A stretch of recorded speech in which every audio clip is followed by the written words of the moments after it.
Okay, well, the Traveler has more adventuring experience overall, but Paimon's definitely a pro rummager from all those treasure chests. Darn it! Paimon was just about to show off her rummaging skills! Huh, no kidding. Are all adventurers so obsessed with journaling? I mean, I guess I take a lot of notes when I'm cooking as well, but I thought that was just me. Anyway, let's find out who was here. It's been years since I've last visited these ruins. It's exactly the way I remember it. This place probably hasn't changed in millennia. Sadly, up above, on dry land, everything has changed. The Treasure of Remoria. That's what we used to call it. Modeste was right about its potential.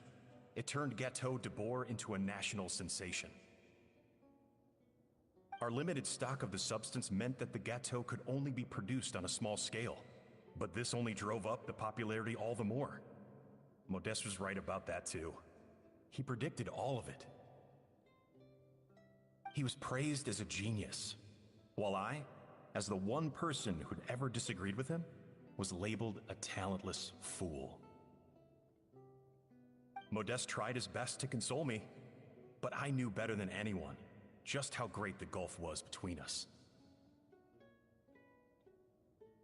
Our conversations grew scarce, and we saw less and less of each other. I didn't fight it. He had new friends and a career of his own. Why invite further disdain by inserting myself where I did not belong? I told myself that maybe one day, when I finally created a masterpiece of my own, I'd be able to face him without shame. Or maybe one day, when I've put these feelings of self-loathing behind me, I'd be able to ask him with a smile on my face, how about we go on one more adventure, for old time's sake? Unfortunately, that day will never come. So it was Savelli. From the sounds of it, he came back after Modeste had already died. I always thought it was just a legend. But if it's true, then this must be the place where they found their secret ingredient, the birthplace of Gâteau de Bourg. In that case, what does that say about the death of Modeste? If it's all true, maybe Savelli really did have something to do with it. The taste of Gâteau de Bourg has changed. Modeste was convinced of this, even though everyone swore they couldn't tell. Being the perfectionist that he was, he refused to accept even the slightest flaw in his work. He stopped all sales of the product, locked himself away in the kitchen, and worked day and night, vowing to find out where he had gone is wrong. now live. Streaming Genshin But as Impact, he baked and Escoffier taste SQ, tested over Part and over 2. again, he found he only strayed further and further from the original taste. It was only when he was sipping on coffee one day and realized he could not taste the bitterness that the truth finally dawned on him. What had changed was not the gâteau, but his sense of taste. The Treasure of Remoria stimulates the senses, taste included, and invigorates the spirit. In the short term, it offers people the ultimate gourmet experience, but in the long term, it dulls their senses entirely. In hindsight, it made perfect sense. After all, why would a culture that sought liberation from the constraints of their bodies care for the loss of their senses? But we realized it too late. We were just too late. Over the course of his many culinary experiments, Modeste exhausted the remaining supply of the Treasure of Remoria. He consumed it all himself. The finest culinary talent of his generation now faced a future in which he would never be able to taste anything ever again. Finally, in despair, he took his own life. And because we had become estranged, I could not be there to stop him, to offer some words of comfort, or even to say goodbye. Yet despite everything, he sent me his final letter. The Treasure of Remoria? Guess Monica was really onto something. It really was a kind of drug. So, Modeste chose to end his own life. Then, why all the rumors that Savelli murdered him? Also, neither the Codex nor any other contemporary records make any mention of the treasure of Memoria. It's almost as if someone deliberately erased it from history. Modeste told me everything in his final letter. His was a tale of how even a genius could fail, and how much more devastating it is when it happens. Did he hope I would gain some personal catharsis from knowing the truth? Or maybe he wished for me to warn the public about the dangers of Gâteau de Bourg, proving that I had been right all along. But if the public ever learned how Modeste's greatest triumph became his undoing, his fall from grace would be swift and merciless. 1 minute a genius, the next a joke. It would surely spell the end for his restaurant too. What would be his legacy then? How would future generations view everything we built together? I fear the scorn I have faced these last years would pale in comparison to the scorn shown to him by the history books. I cannot let that come to pass. I will do what I must to protect his name. It will mean tampering with his notes to remove the damning details, leaving mere fragments of our story behind. It may lead his family to suspect me of having a hand in his demise. But if that's the price of destroying all evidence of my crimes, then so be it. I would rather the world believe a tale of genius and jealousy than see his reputation in tatters.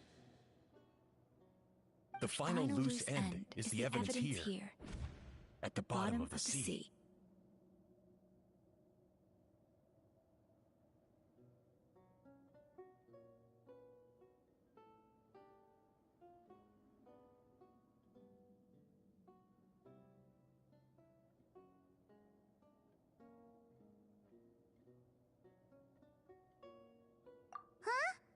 What's wrong?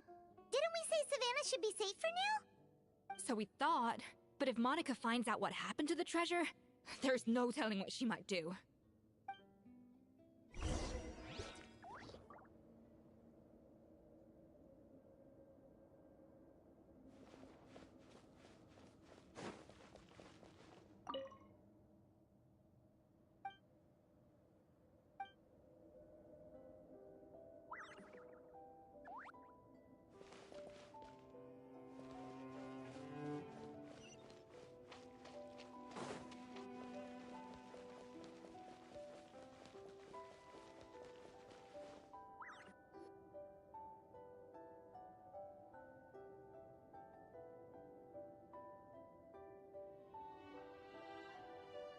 The treasure of Remoria. I have found you at last. Savelli, you tried your best to bury the truth, but you underestimated the children of Modeste. Some fragments of his diary escaped your clutches, and we have held on to them for generations. But I have to thank you too, Savannah. Without your help retrieving the Codex, and with it the last piece of the puzzle, I may never have found this place. But now, finally, the secret to Remoria's military might is within my grasp. The treasure of Remoria is mine! Oh. It's empty. It's empty? Monica? Oh, we were seconds too late. Escoffier? What's the deal with that jar? Savelli's final act! He wanted to conceal the secret of the treasure forevermore and make sure it would never harm anyone again. So he came here after his friend's death and destroyed every last shred that remained. This can't be happening. All the years I spent piecing together the truth. All my painstaking planning. All that for an empty jar? Monica, don't do anything stupid. This ruin is more dangerous than you realize. Oh, shut your pie hole! Praise be to Lord Remus. You barbarians shall be slain.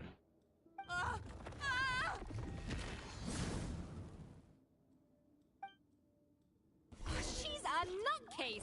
A liability to herself and everyone else. Well, now it's up to us to clean up the mess she's made. Take these golems out.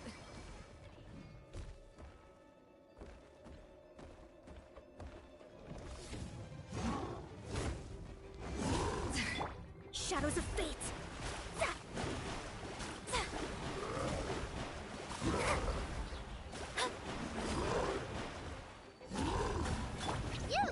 You're up!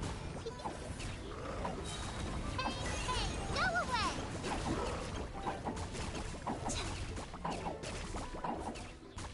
Let me scry. Leave my space. Off to the freezer. Cut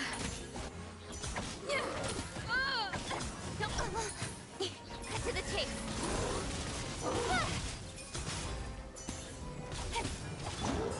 Into the wind. It's fine. A little amuse-bouche.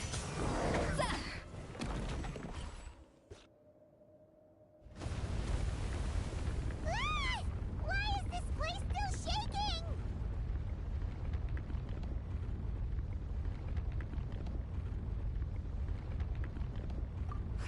Either way, it's all her fault. Enough chit-chat. Let's get out of here, Traveler Escoffier, come on! Okay, I'm coming. Oh, no, you don't. If I can't get what I want, neither will any of you. I've got nothing to show for my life's work so far. But if I can take another so-called genius down with me in my final moment, then it was all worth it.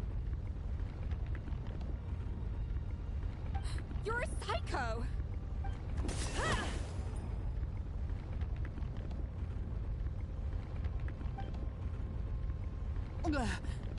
Savannah? Oh, when did you wake up? I may be a lousy chef, but it looks like I'm not a complete waste of space. Traveler? Okay, let's go!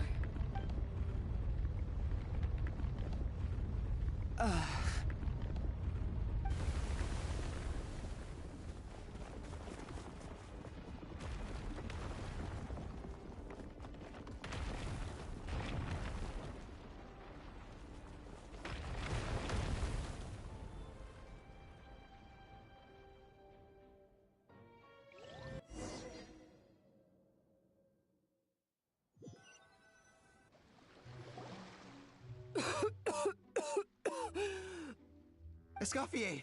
Savannah! Traveler! And Paimon! Venejem, what are you all doing here? What did you expect us to do? Stay at the restaurant and sit on our merry derrieres? While the Traveler and Escoffier were out here risking their lives? We had to do something. Even though that something ended up being, well, waiting for you here instead. I don't deserve any of you. And I certainly don't deserve to be your head chef.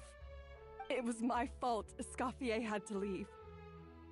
Then I couldn't live up to her standards. I acted like a tyrant in the kitchen. And now I almost got myself killed. Come back, Escoffier. Come and be our head chef again. I'll never be able to replace you. Okay, so everything I said to you the day I left, it just went in one ear and out the other? Huh? Sorry, I was kinda in my own head at the time. All I could think about was the Lumiline situation. What was it you said again? Forget it. It doesn't matter. Anyway, I didn't leave this job because of you. And you're not nearly as awful a chef as you think. If you were that bad, why would all your staff show up here for you? Escoffier's right. Sure, you nitpick our work and get us to do things over a lot. But when it comes down to it, you're the one who's always doing whatever it takes to make sure the customers get served on time, every time. Things were pretty rough after Escoffier left, and Savannah's the only reason we've been able to make it through. Our customers know that Escoffier doesn't work for us anymore. But the fact is, they keep coming back. If that's not an endorsement of your work, I don't know what is. At the end of the day, we're all human, and we all make mistakes. All we can do is recognize where we get it wrong and do our best to improve. That's all that's humanly possible.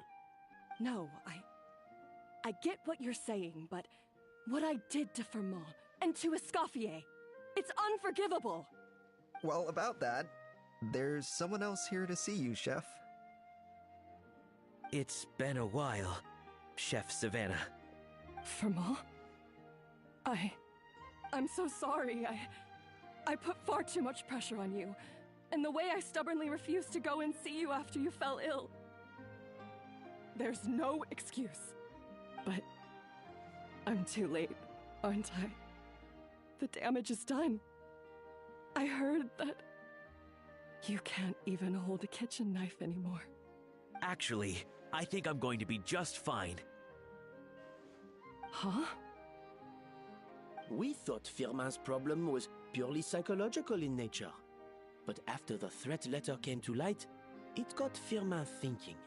And then he remembered the tea that Monica used to give him every night. And as it turns out, she was lacing it with Lumaline the whole time. No way! Doesn't that cause nerve damage? It can. High doses pose a risk of serious nervous and sensory complications. But if you calculate the dosage carefully, you can control the extent of its effects. A small dose might simply make a person more emotional, whether that mean more fragile or more hot-tempered. No wonder it seemed like you'd lost your edge. I asked my friends at the Fontaine Research Institute about it. They said that with the low dose I was taking, the risks are pretty small. They also fixed me up with some meds and said I should recover in no time.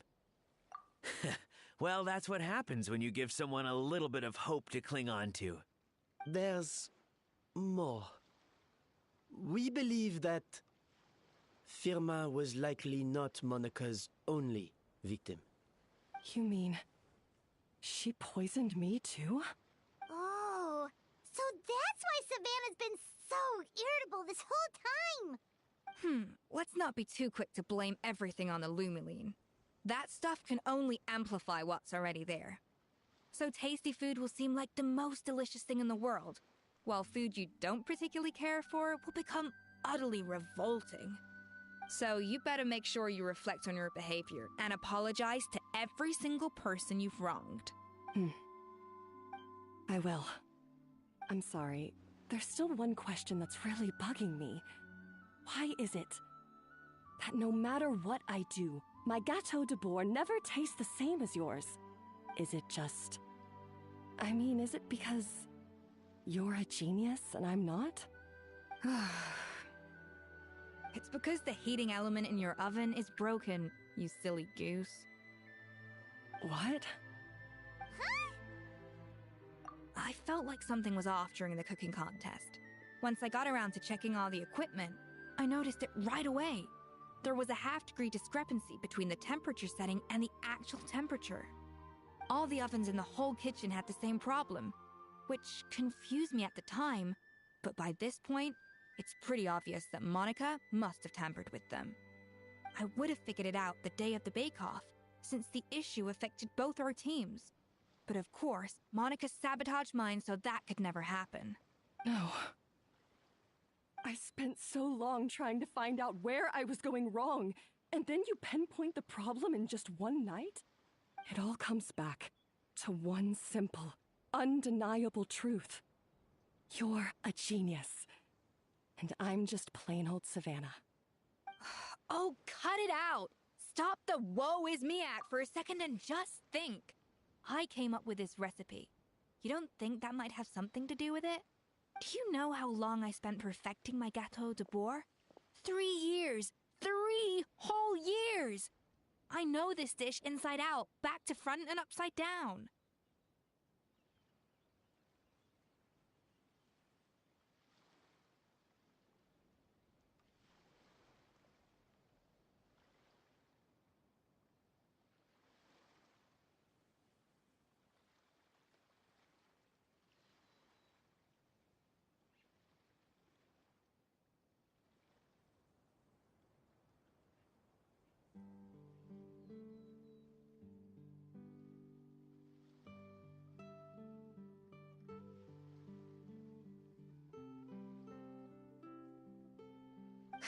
And you've been head chef now for what, 6 months?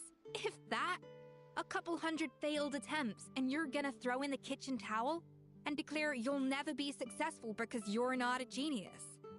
You clearly have no idea how many kitchen failures I've had under my belt, or just how long it took me to finally get my recipe to a level I was satisfied with. Genius or not, everyone makes mistakes. Modeste did, Savelli did, everyone does. You're only a lousy chef if you don't face up to your mistakes, learn from them, and then keep chipping away until you crack the problem once and for all. Surely you haven't forgotten all that. You were no lousy chef back when I handed you the reins. I haven't forgotten. And I'll make sure I never do. That's our head chef. Ha! Sounds like we won't need another changing of the guard in the Hotel de Bord kitchen anytime soon. Huzzah! Aw, what a perfect ending to a crazy journey. Look how happy everyone is. So you got your mojo back now? Yeah. Thanks to you, Escoffier. In fact, no. Thanks to all of you. Aw, friends again. So nice to see them finally settle their beef.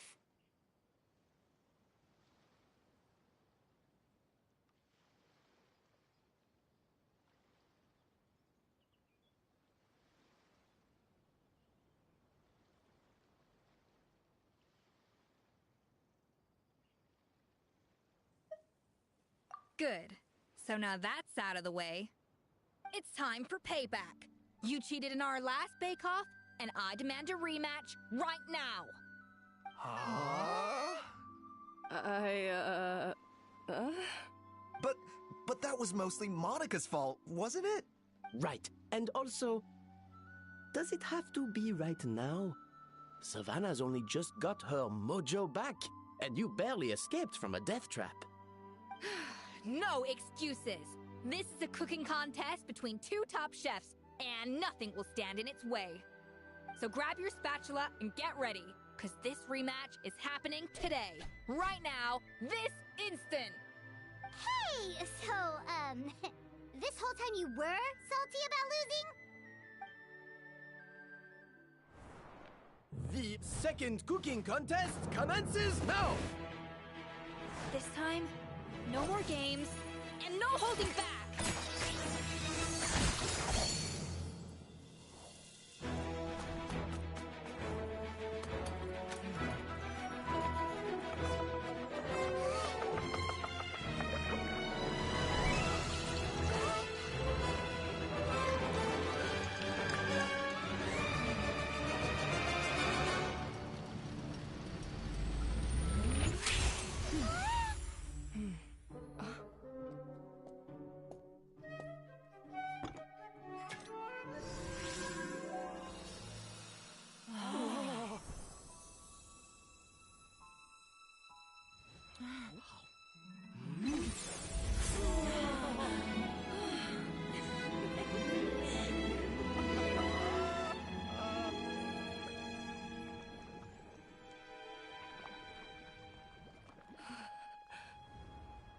I feel like I don't have the right to be here. Hey, what are you so afraid of? You can't unbake it now. And if you don't serve it, then good or bad, you'll never find out how to improve. If you're too scared to fail, you'll never know what real success tastes like. So? Embrace your failure. Taste it. Digest it. That's the way to success. I don't know. Sounds like it's easier said than done. I'll do it.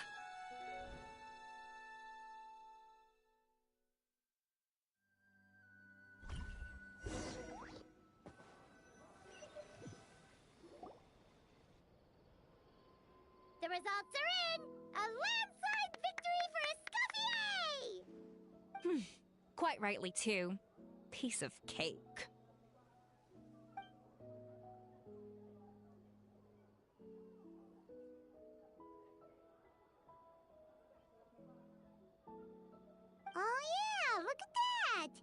Savannah looks pretty chipper too, considering she lost. Now, where were we? Yes. Do you have any more questions for me after everything that's happened? I thought Navia would have filled you in. And actually, I said all this to Savannah before I left. Although, as we saw, I don't think any of it sank in. I had 2 reasons for leaving. One was the food safety incident, of course, but the other was that the Hotel de Boer had reached a point where it didn't need me anymore. So I decided to step down and look for new opportunities to improve myself. Improve how? Well, a while back, I got to know a fellow chef from Liyue, and in her, I saw so many new possibilities. She has that same adventurous spirit that Modeste and Sibeli had in their youth. Slime mucus, lizard tails. With her, nothing's off the table. There's a whole world of new flavors out there waiting to be explored, hiding away in ingredients we overlook. Case in point, remember those Romaritime flowers down in the ruins? I used them in the cooking contest just now. Did you taste the difference? What? Paimon didn't notice at all! Half of the art of cooking is dissecting the recipes of previous chefs and figuring out the exact constellation of elements that gave their work its signature taste. And the other half, it lies in freeing yourself from the confines of the kitchen. You've got to go out and explore the endless possibilities out there. Uh-oh. Paimon's suddenly not sure she wants to try your cooking anymore. Don't worry, it's not going to be a free-for-all like in Modeste's time. Before I put anything into my food, I'll obviously do my research, make sure it doesn't contain any harmful substances. In the meantime, take this. It's a recipe for Petit Gâteau de Boer, revised version. I tweaked it to suit your needs as busy adventurers. Hope you enjoy, and remember, feedback is always welcome. All right! So, do you ever see yourself returning to Hotel de Boer? Oh, of course. I've already promised Banishem that I'll come back every once in a while to make sure the quality of the food remains at an acceptable level. You know, Paimon's still a little disappointed that we never got to see the treasure of Remoria. Surely Monica wouldn't have gotten drawn in so deeply if it wasn't for all the mystery surrounding the original Gâteau de Boer. She practically dedicated her life to finding the lost pieces of Modeste's diary. Then went to all that trouble to infiltrate the Hotel de Boer. And in the end, it was all for nothing.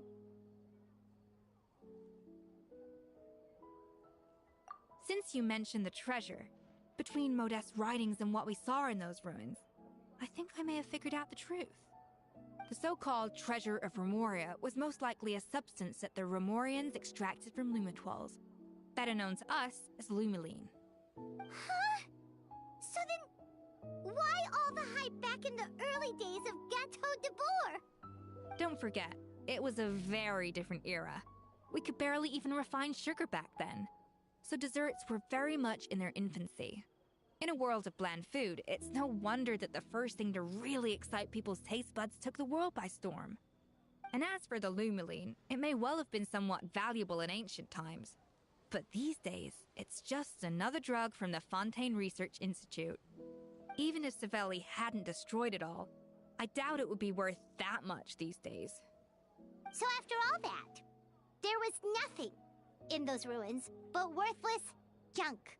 Feels strange to say it, but Paimon almost feels sorry for Monica. She sacrificed it all only to get nothing in return. Hey!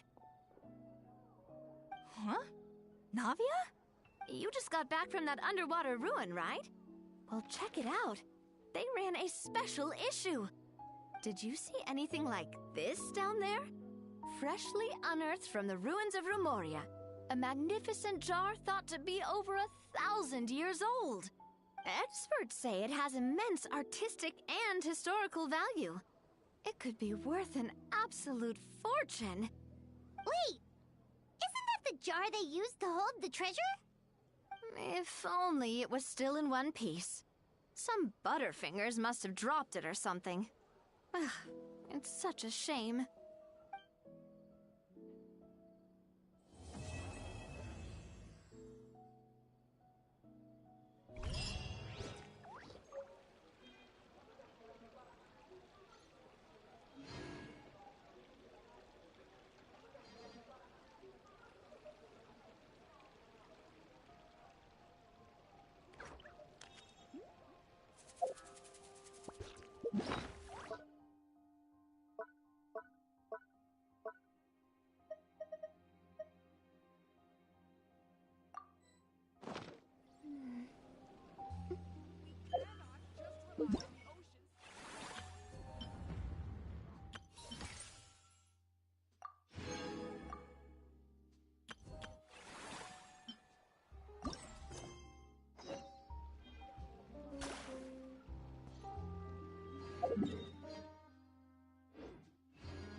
to grab a copy of the Steambird? We know our Fontanian friends love a little drama. There's no way they let their readers down. Isn't that Charlotte? And standing next to her, surely that can't be Kinich? How about... Lost treasure resurfaces at last. Behold the beauty of the Remurian teacup.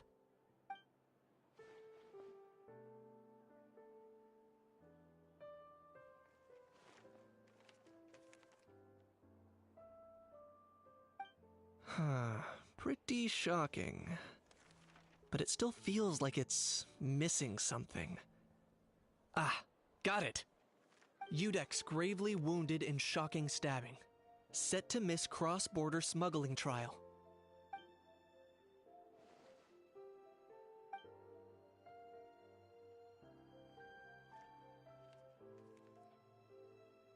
Huh? What? Did Paimon hear that right? Neuvillette was stabbed and gravely wounded? No, surely that can't be right. Can it?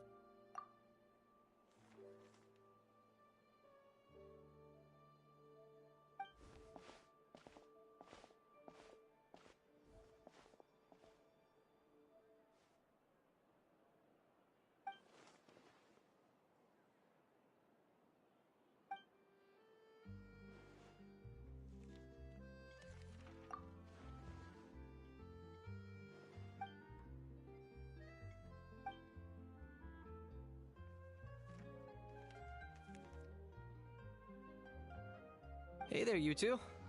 Fancy running into you here. Yeah, that, and also a less than pleasant shock. What the heck was all that about a Saurian meat restaurant and the Udex getting stabbed? Please say you weren't being serious.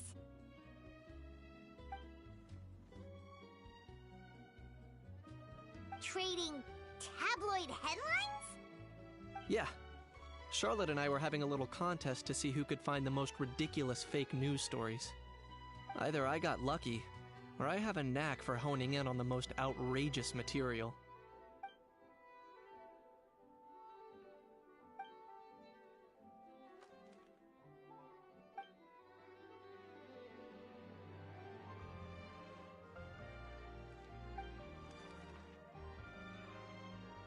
If I had to quantify it, I'd say about 1% of what they write is the truth.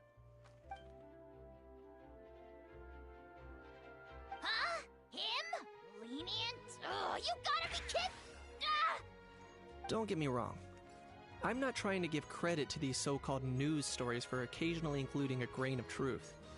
All I'm saying is, even the wildest leaps of the human imagination are always rooted in reality. You mean all those fake headlines you mentioned actually do have some basis in fact? Sure they do. For instance, there was in fact a smuggling trial recently. Considering the amount of speculation surrounding the smuggled goods, it's no wonder there are rumors about restaurants serving saurian meat or teacups being unearthed from ancient ruins. But in reality, the goods in question were simply a few ancient relics dug up from ruins in Natlan. Rest assured, no saurians were harmed in the process.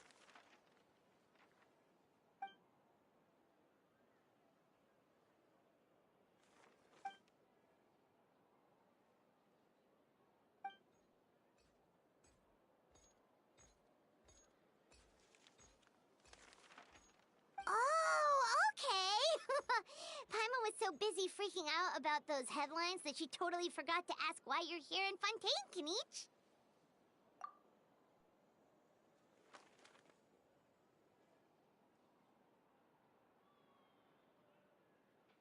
It was a pretty open and shut case, and my testimony in court was clear enough. But I'm guessing, Mademoiselle Charlotte, that you're less interested in the case than you are in trying to uncover some news stories about Natlan.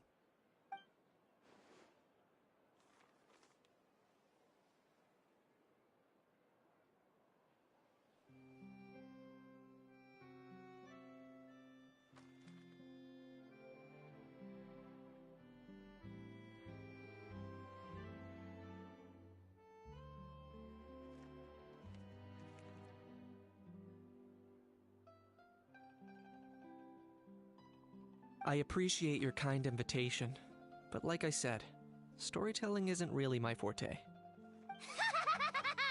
Kaniche the speechless! Kaniche the tongue-tied! Huh? If you're dead set on doing an interview, why not talk to the Traveler instead?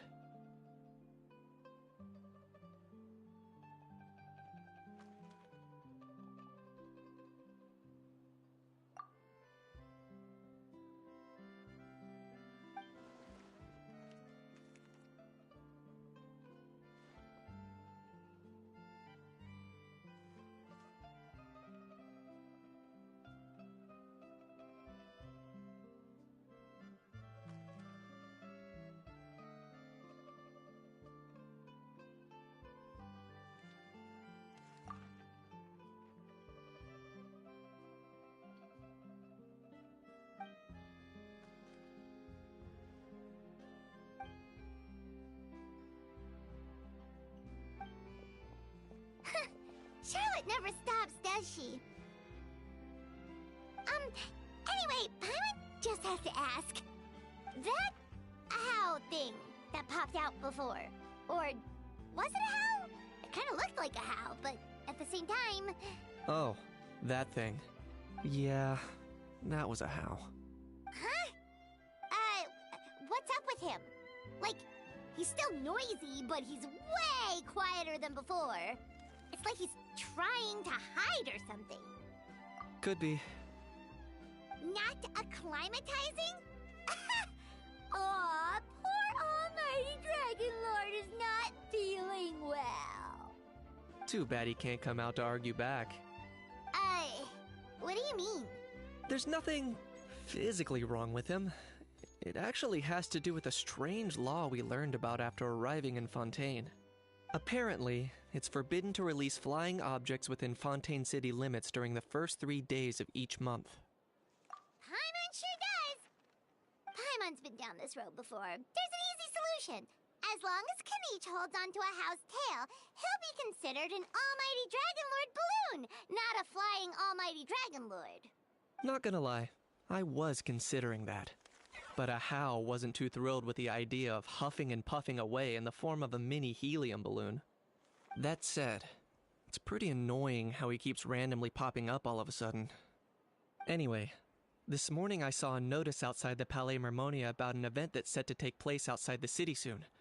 Something to do with filmmaking. I hear that's all the rage here. I was planning to stay here and do some exploring for a few extra days anyway, so I think I'll go check it out.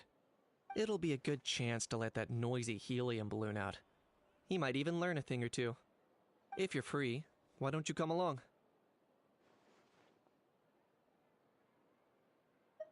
I know where it is, so let me lead the way.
Looks like I remembered correctly.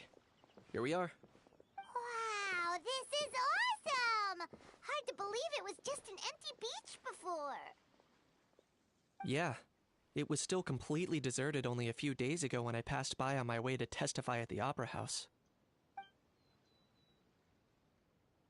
There must be some efficient workers in Fontaine. Quite impressive. A few days? One night was all it took. Rap-a-tap-tap, ta-da! But is this all it takes to blow people away? Oh, no, no, no. Given my past experience, I can't let myself get carried away. Well, I can't believe you actually remember me. It's me, Lepine Pauline. That's right, the unlucky one. Of course! How else would we have managed to build Fantasyland in a single night? Fantasyland? At least that's how I like to think of it myself. A magical land of fantasy, the stuff of film buffs' dreams. I know it sounds like I'm laying it on thick, but that really is the goal here. As you can see, the theme of this amusement park is Fontainian filmmaking, a place for all film lovers to come together and co-construct a world of dreams. Co-construct? Well, that's a relief. Sounds like you're sharing the cost this time rather than pouring your entire life savings into a single project. Nope! I might be inviting others to help fund this, but that doesn't mean I haven't thrown all my life savings into it too! Huh? You've got to be kidding. Ha! Look at you, puny little humans. Recklessly betting your entire future against some stupid vanity project. If you're expecting even an ounce of sympathy from the almighty Dragon Lord, dream on! Mockery is all you shall get, straight from the heart! Sorry, just ignore that little gizmoid. He likes to butt in occasionally. Do go on.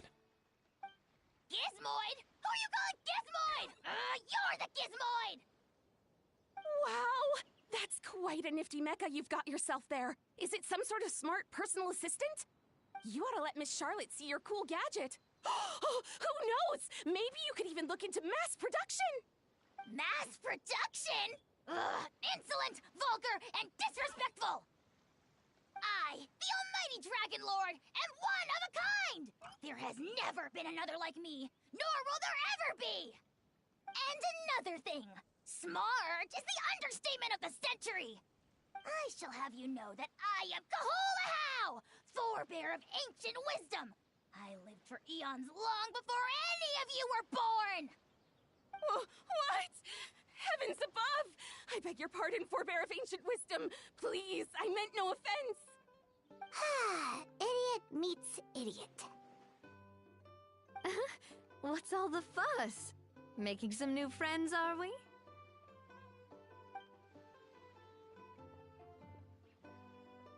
Miss Navia!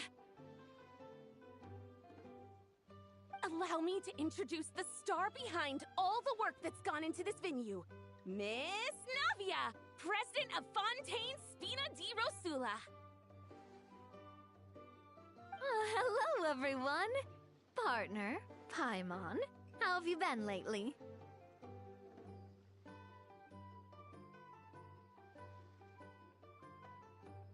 Hello there. I'm Kanich. What about me? What about me? My useless servant can't even give me a proper introduction. You think someone yelling their name out in the middle of a public street really needs an introduction? He's not wrong. I caught yours just now, in fact. So, you must be the almighty Dragon Lord, Mr. Ahau. It's a pleasure to meet you.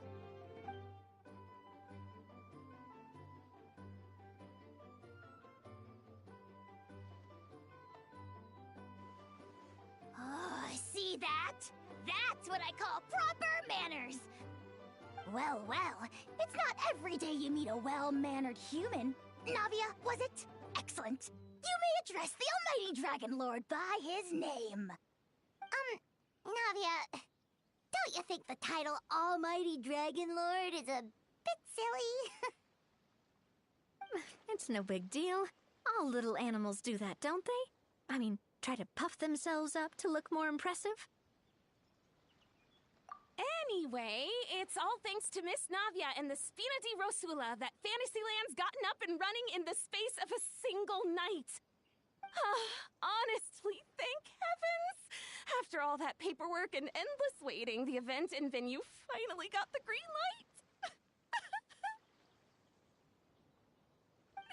I couldn't wait a moment longer.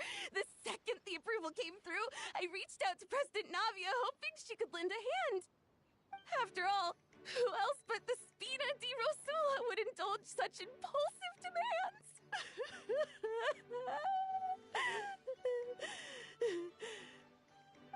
Sorry, Traveler.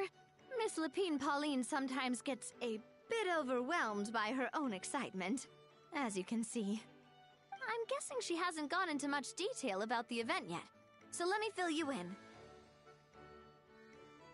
In short, the Cheval Moran Film Fantasyland is a fan convention that's open to film enthusiasts from all over Teyvat. Miss Lapine Pauline is hosting this event and also providing technical support. Huh? Cheval Moran? That's right! The one and only Surintendant Cheval Moran! After much persistence and many solicitations, I finally obtained Lady Farina's permission to use the image of her close friend. Not only is our adorable mascot drawing in fans by the minute, but she's also boosting her own popularity. And that was always the goal, a win-win arrangement. It's been a while since we last met, but still, it's a surprise to hear Lapine Pauline coming out with such sensible ideas. By the way, Miss Lapine Pauline, have you decided to switch careers and go into film tech? Not exactly. By chance, one of the prototype lenses I developed caught a photographer's eye, and it's now being used for the latest cinematic productions.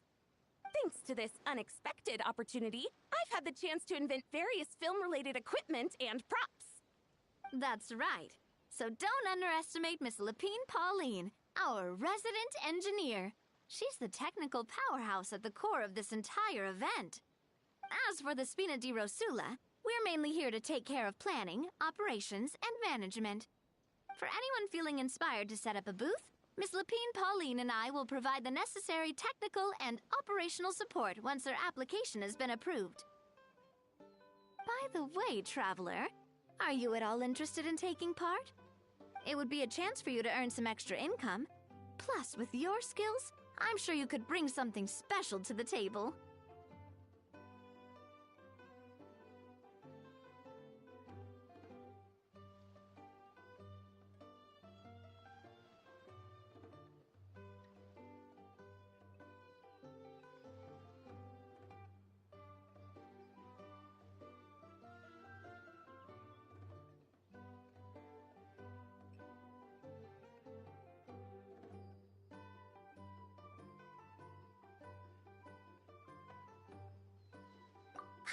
Would be even more tempted if you were to, say, throw in one of those fancy feasts she's seen in those gourmet food reels.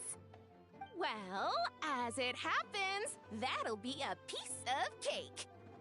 Everyone needs to eat, whether they be tourists or the stall owners themselves.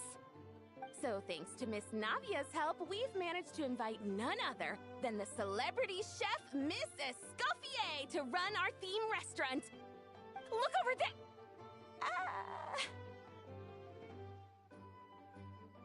You! Yes, you! For the last time, the ingredients have to be in the right ratio! Get it right next time, or you might as well just lie down on the chopping board yourself. She seems a bit busy right now. Well, I'm sold. I think I'll make a How go be her assistant.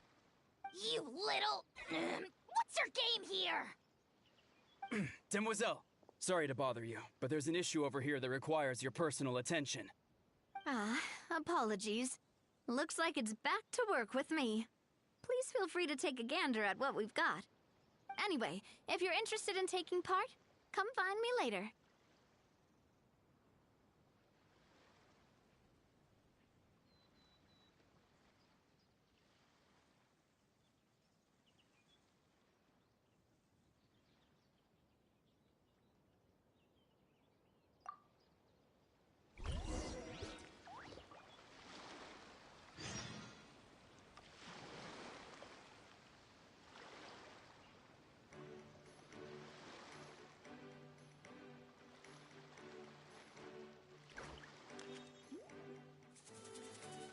astrologers must rid themselves of material desires.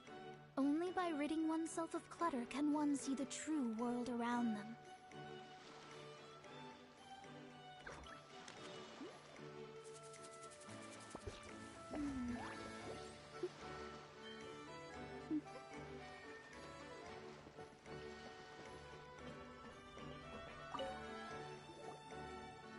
Greetings. Apologies if you overheard my harsh words just now, but I assure you it is entirely necessary. The sheer lack of standards here will be the death of me. Do you have any idea of the kind of customers I'm gonna get with how lax things are at the moment? The ones that leave their guns behind by accident, and then come back to collect them later, bringing ammunition with them. Yeah, that's the kind of customer you wouldn't forget in a hurry. Oh. Wait, has that happened before? No, it's just the mention of guns reminded me. Someone did actually leave their gun nearby. Huh? Just before we started setting up, as we were cleaning up the site, someone stumbled upon a mysterious locked box. It didn't look like something from Fontaine, though. It had more of a Natlanese vibe. Oh? Do you think a foreign tourist might have left it behind? That's what I assumed at first. But the box was buried beneath a pile of wooden planks, rocks, and whatnot, so it seemed like someone deliberately hid it there. But I didn't see much point in speculating, so the best thing I could think of was to hand it over to the authorities. I trekked all the way over to the Palais Mermonia just to hand it in. Ugh, it was exhausting. What did the authorities make of it? Oh, they made a mountain out of a molehill, as usual. Before even addressing the question of what was actually inside the box, they had several heated discussions about whose responsibility it was to write the lost and found notice. Thankfully, the ever-reliable Officer Sedine stepped up and immediately called in the Marechaussee Phantom to crack the lock and check if there were any dangerous items inside. And, as it turned out, there was a gun. Wow, that's a dangerous item, all right. Mind if I ask what kind of gun it was? Oh yeah, Mr. Kanich, you're from Natlan, aren't you? Do you know a lot about guns? You could say it comes with the job. I have an interest in weaponry and the like. Ugh, such a spoiled brat. What, are the toys I gave you not good enough for you anymore? Yep, got sick of those long ago. You little... Don't dare you turn your nose up at my gifts! Why Time for a timeout, old-timer. Sorry, where were we? Oh yeah, do you recall what the gun looked like? It's a bit hard to describe. If you ask me, it didn't even really look like a gun.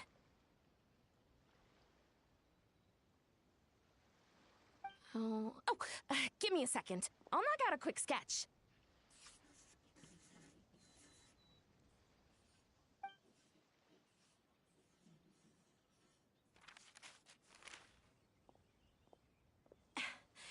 Something like this.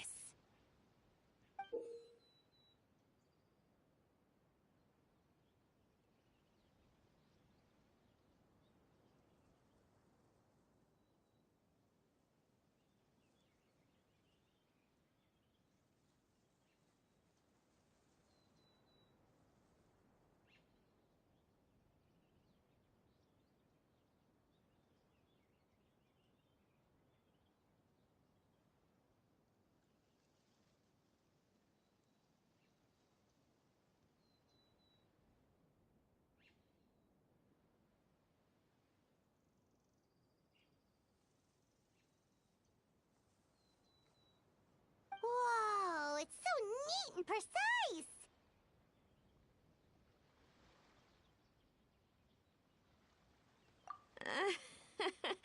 It's nothing. Sorry. Is something wrong with my drawing? I know it doesn't really look like a gun, but I assure you, this is exactly what it looked like. And it certainly could shoot as well, too. I confirmed that with the officer from the Marechaussee Phantom. No, quite the opposite. The features are very accurate, and it is definitely from Natlan. Please, don't mind me. I'm just taking a moment to admire it.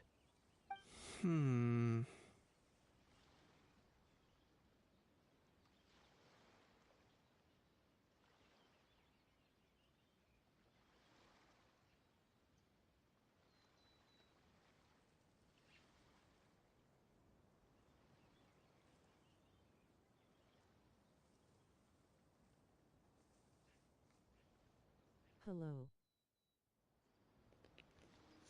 Hello. I should be the one thanking you. Thank you, and everyone else for your support. Don't mention it. Besides, we haven't really done anything. Not at all. The buzz and excitement you guys bring is exactly what this event needs. Oh dear, I'm starting to feel a bit guilty watching everyone else toil away. Guess it's about time I got back to work too. But just before I go, one last thing. Traveler, it's wonderful to see you. Here's to a successful collaboration.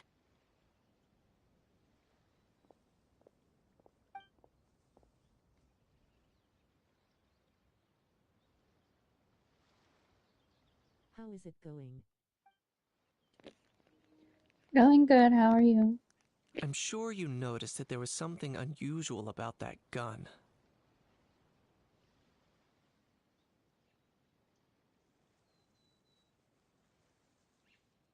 Correct. It's most likely an old weapon dug up from some ancient dragon ruins. Based on my experience, it might be more accurate to refer to it as a hand cannon. But in Fontaine terms, it's not wrong to call it a gun. Given why I came here, don't you think it's curious that an ancient dragon relic of unknown origin would turn up like this, out of the blue?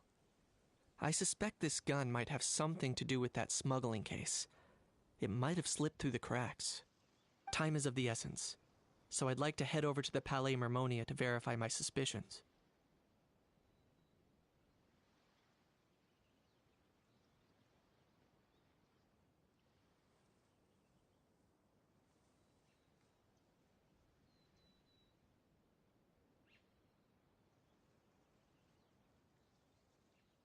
Good. Perfect. Then we can head out right away. Or, if you want to catch up with your friends first, I can wait.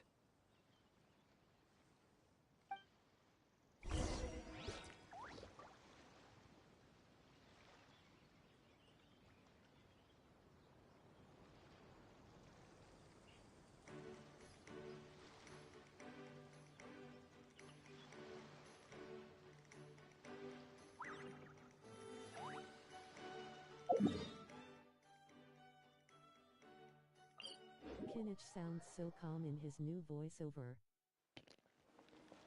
Yeah, he does. With the new VA. Oh, man. Bro! Are you mimicking me? Now's not the time. Come on. No, I mean, one of our buddies is here, for real. Quite a few of them, actually. Aurora and Aoife, what brings you to Fontaine? Huh? How come you're... Ah, I'm guessing Kinich is here because of that international smuggling case, right? I've heard quite a bit about that. Word sure gets around quickly, huh? First time abroad and you're already making headlines. Oh, stop it. It's not like I was the center of attention. Wasn't expecting to see the Traveler and Paimon here too, though. Come on, Aoife. Huh? A traveler, by definition, is someone who travels around. Fair point. Anyway, back on topic. Wait a second. I lost my train of thought. What were we talking about again? Why you're all here, of course. For vegetables. Huh? I'll go first. It's for the Chevrolamine film Fantasyland. Wait, is that right? It's Cheval Moran. Ah, right. I keep stumbling over that one. Guess I owe Cheval Moran an apology, even if she's not here.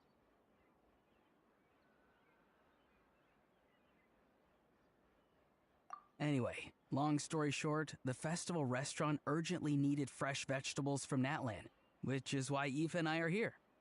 So, you guys are vegetable couriers? He is. I'm just here as a responsible adult.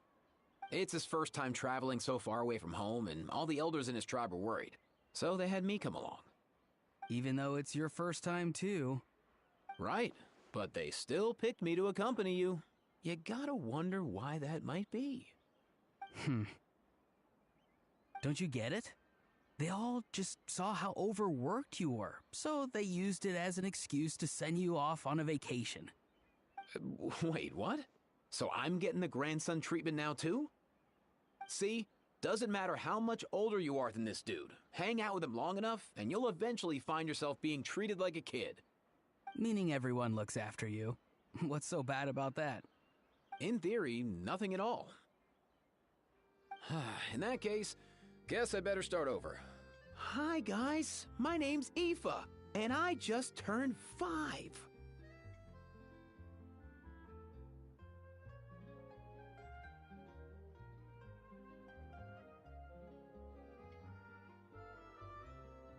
Hey, Nessa.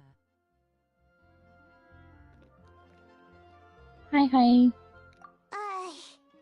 Paimon's not sure who the responsible adult is anymore. So, what about Kakuku? If he was here, we'd be making more of a ruckus than we already are.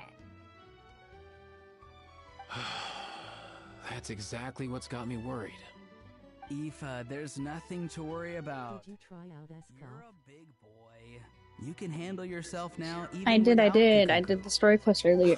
I like her. Anyway, How about you? My priority right now is Kakuku. Suffice it to say, Kakuku's in big doo-doo. How so? He's so small, and all he knows are a few harmless phrases. What kind of trouble could he even get himself into? Let me guess. Did he get caught out by the law on flying objects? Bro, you too? Not me. How? Oh, that pesky Testing little different team chatterbox. codes. So that's why he hasn't interrupted us this Oh, whole time. nice. I Guess still he's need too to scared to show his do face. more pulls. I That, only plus did he's 110 already pull, and I spouted didn't. enough I got all nonsense for weapons. one I was day. very So I upset. put him on mute until tomorrow. Nice one. If I was even half as decisive as you are, I would have kept a closer hold on Kakuku so he didn't get a chance to go flying off.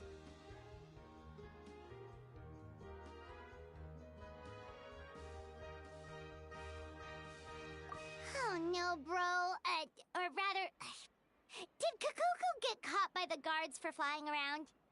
If they had managed that, we'd at least be able to track him down. But when the guards started chasing him, Kakuku flew into that building next door. I wouldn't be surprised if there was a high-stakes pursuit going down in there as we speak. Just like one of those cool crime movies. Which building? Right now trying to get her Yep, weapon. that's the one. Guaranteed Kukuku since sure I has lost a to good eye for Navi a a weapon. getaway. It's the Ah, tallest nice, building around. nice. I may be able to fly up pretty high, but checking every last window would still take quite a while. As for Aoife, well, For now let's she's just say holding he's that not much. flying anywhere without a Saurian. Sorry about that. Not like it's my fault, though. You don't have to I apologize mean, on my hey, behalf. still pretty good, right? Wait a sec. What's this got to do with how high you can fly? Kakuku's got himself into a real mess here. Like a panicked animal running straight into a trap. It's pretty worrying. I'm starting to picture him flapping through a barrage of gunfire while important documents are flying about left, right, and center. Heck yeah! If anyone can pull it off, it's Kakuku. He's always been such an awesome Saurus. I believe in him.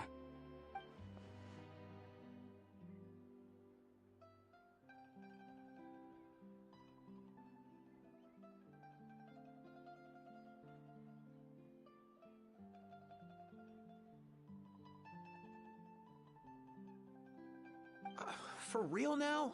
Do you even hear yourself, bro? Of course I'm for real. I'd never make light of something like that. All right, everyone's an Awesomesaurus! Well, the human version. But our priority right now should be to go in there and check up on Kukuku.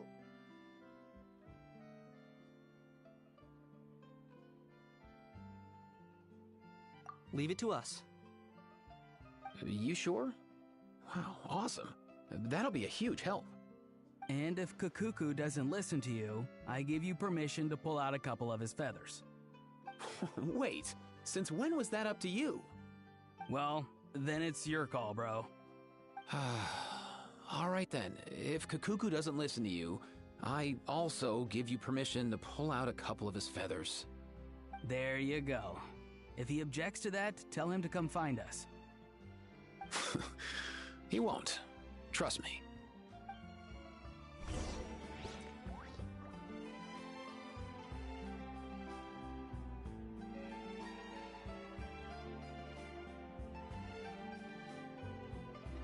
Fate is called as such, for it cannot be changed, nor can it be reversed.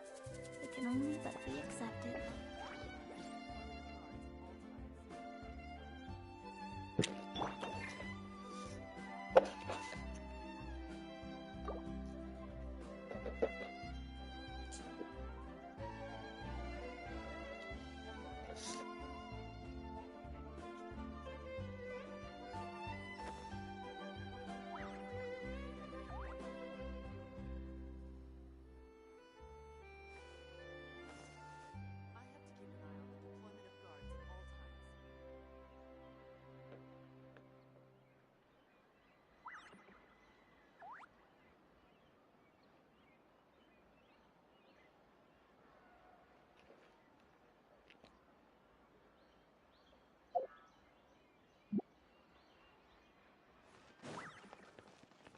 I have to keep an eye on the deployment of guards.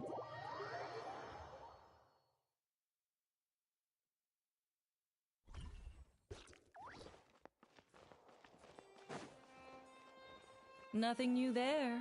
What's all that commotion? Are they arguing in there?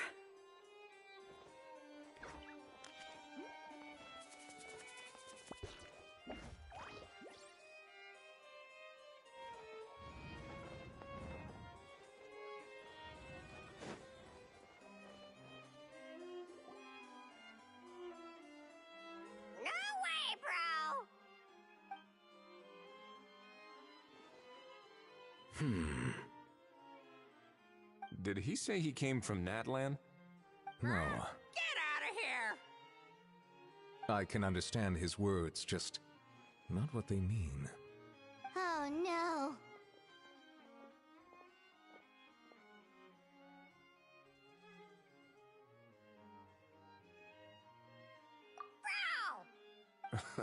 He keeps repeating the same things over and over again. Oh, you know one another.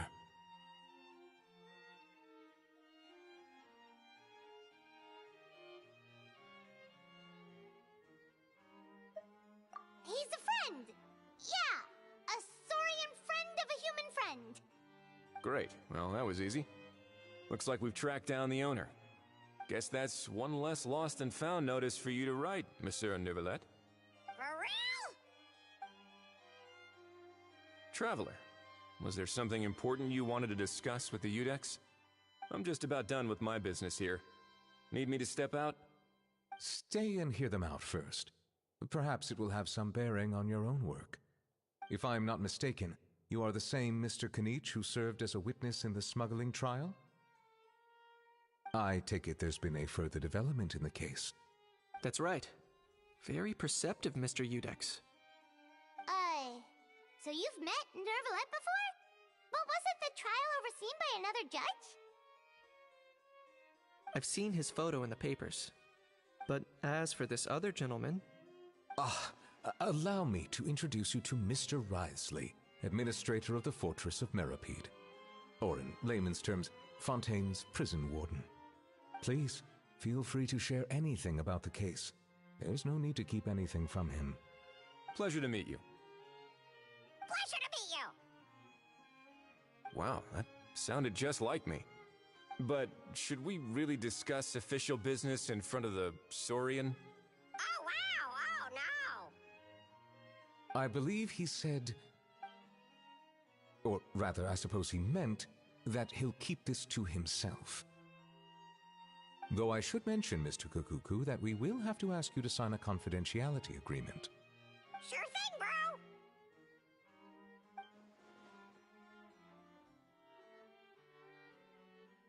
Let us return to the matter at hand. Mr. Kanich, was there something else you wanted to discuss relating to the case? Yes. Let me fill you in.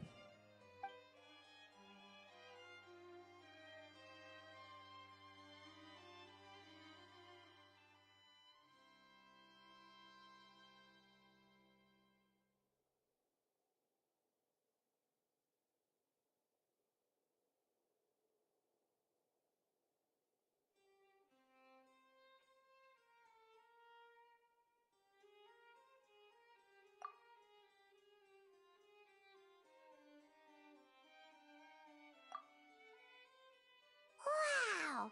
It really is exactly like Lapine Pauline's sketch! That must be all that practice drawing engineering blueprints, huh? So if it's true that this weapon came into Fontaine alongside the contraband from the smuggling case, then there's a high chance we overlooked a suspect. That's exactly my line of thought. I see. Mr. Kanich, thank you for reporting this promptly. I'll arrange for the Marechaussee Phantom to investigate right away. We should begin by questioning the prisoners in custody. Ridesley. I'll sign off on the interrogation request. Don't you worry. That would be much appreciated. It's lucky that the Palais Mermonia wasn't scheduled to release any public bulletins today, and that this guns lost and found notice hasn't been written up yet. In other words, the news hasn't leaked. I'll be staying in Fontaine for the time being. If there's any progress in the investigation or you need my help, feel free to reach out anytime.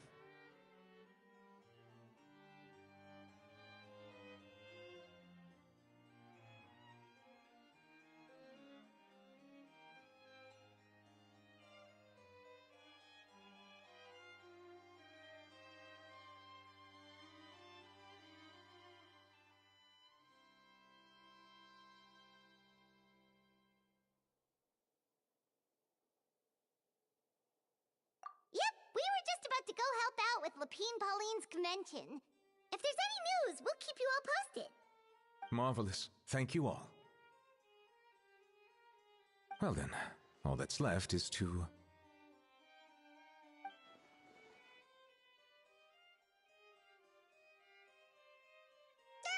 You miss me,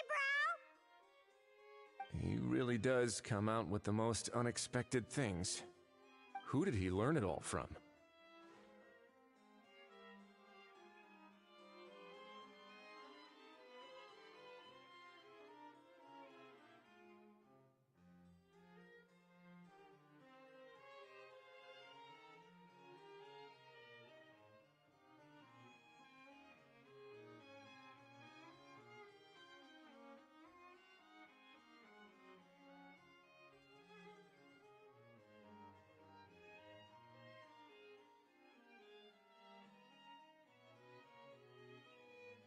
Huh.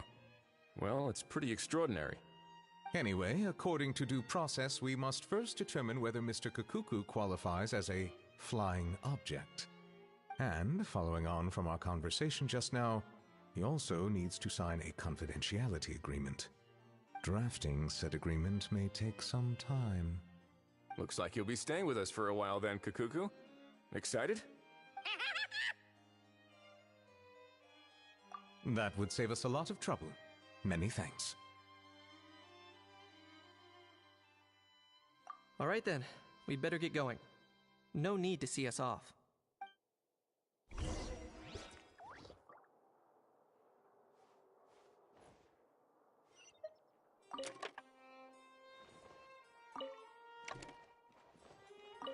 I know you mentioned a while back that people from Nadland would soon start showing up all over the world.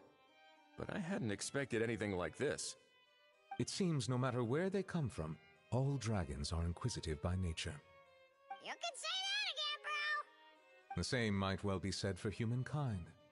The real reason you chose to stay to investigate this case was your curiosity about Natlan and Mr. Kukuku, was it not?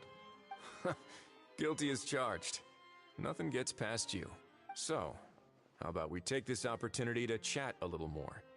We've got the world's best translator on hand, after all. Sure thing,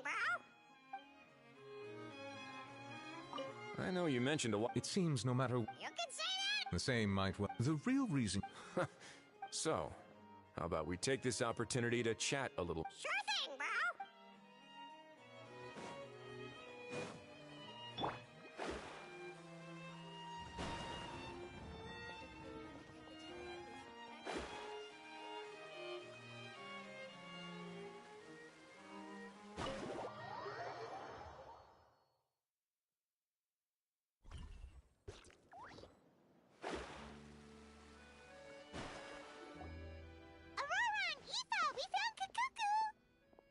What's the situation? How bad is it?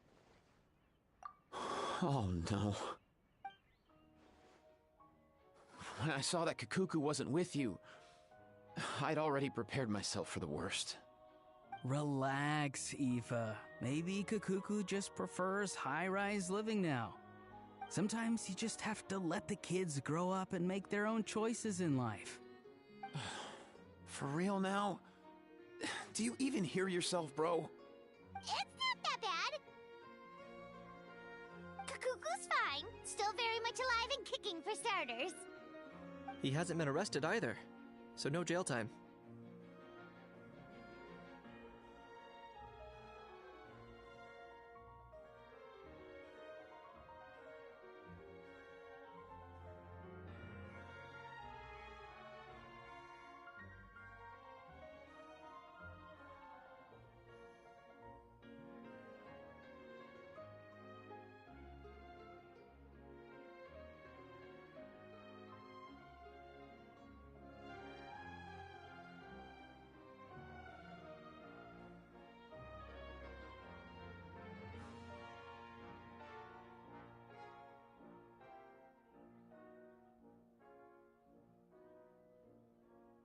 See? You're not exactly reassuring me here. As for the bad news, well, it's really not that bad. Kukuku accidentally overheard some top-secret stuff, so he has to stay at the Palais Mermonia for a while to sign a confidentiality agreement. But there's no need to worry. The person in charge of looking after Kukuku is super nice, so he'll be absolutely fine.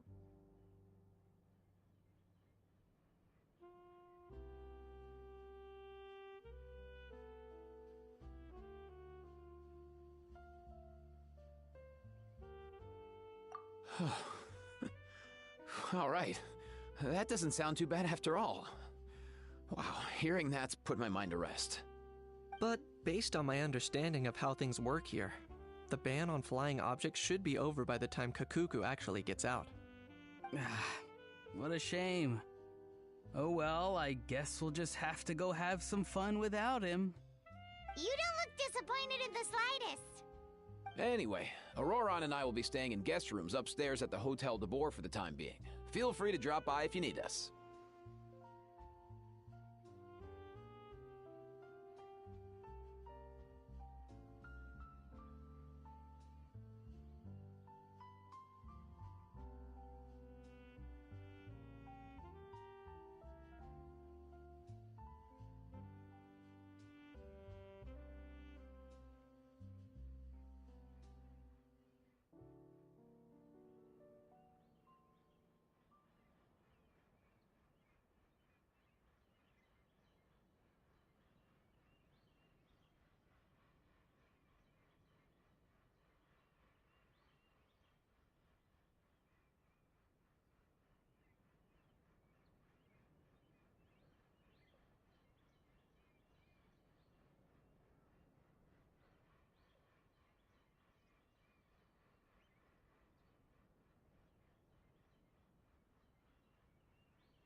Problem solved! Alright, let's catch up another day!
Traveler, it's you!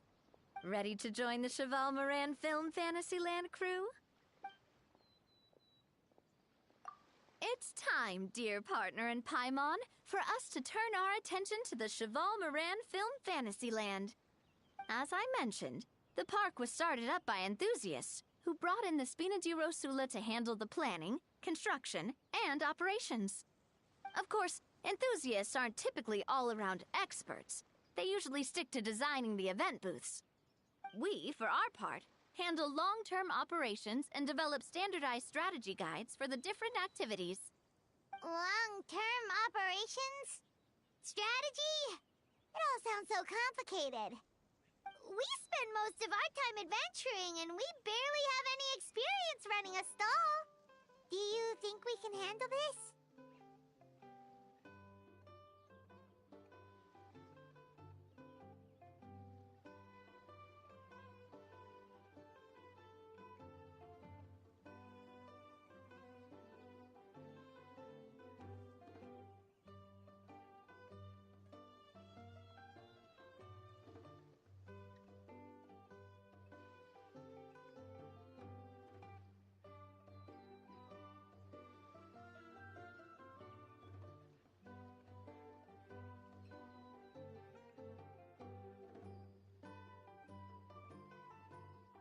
That's more like it.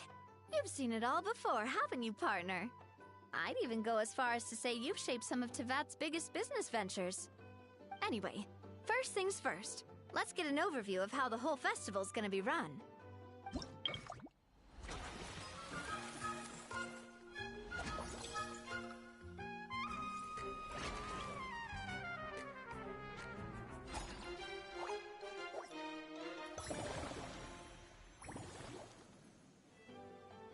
As you can see, our Fantasyland's a bit like a sugar-free macaron right now. Several areas are still under construction.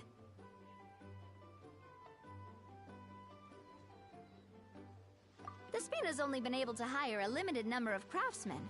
Besides, we don't have enough experience to handle multiple projects simultaneously.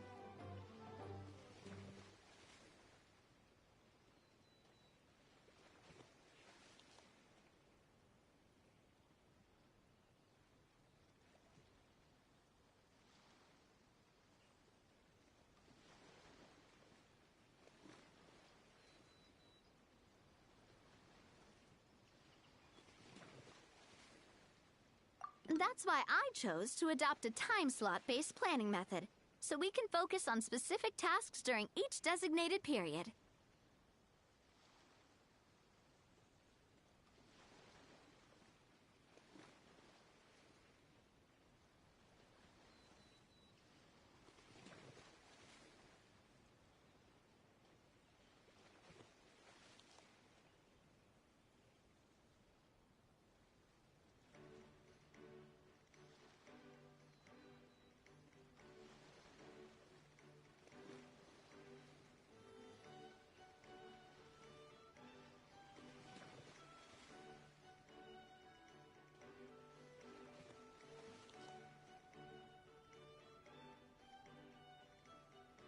upgrading facilities, expanding the venue, hiring staff. All of this requires funds and time slots to accomplish.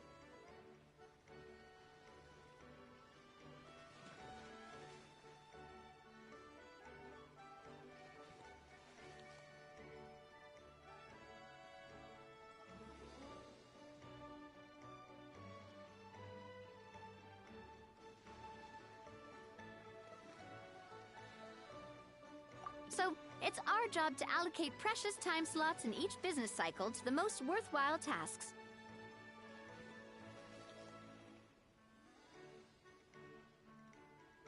As we attract more guests and earn money to add to our funds, we'll also be able to work more efficiently.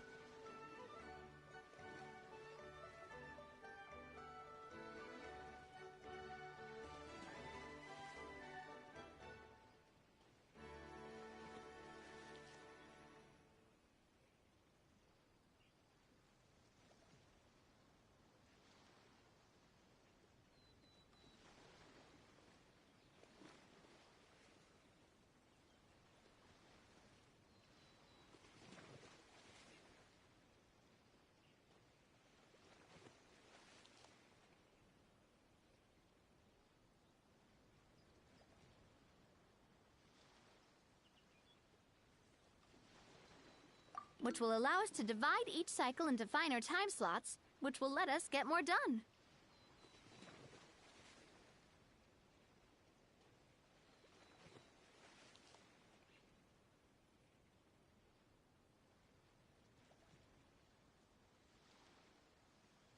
So we'll be limited in the decisions we can make and tasks we can focus on within each time period.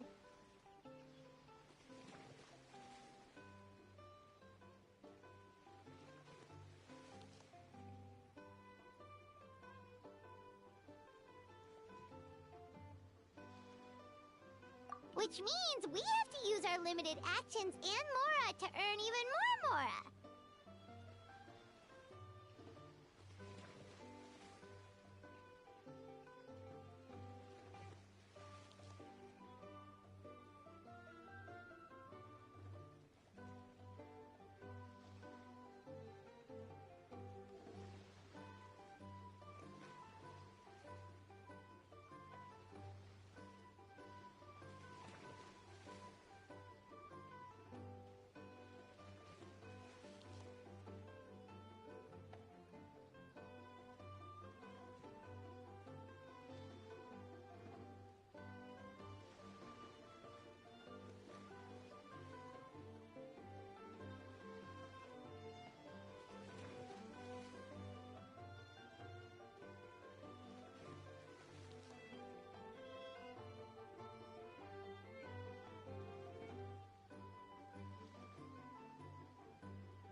Like playing chess or cards then. Cooking up a strategy in advance is gonna be key.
about gets it.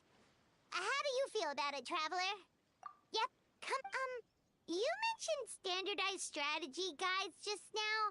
Does that mean there are non-standard ways to take part too? Of course. Film and entertainment mean different things to different people.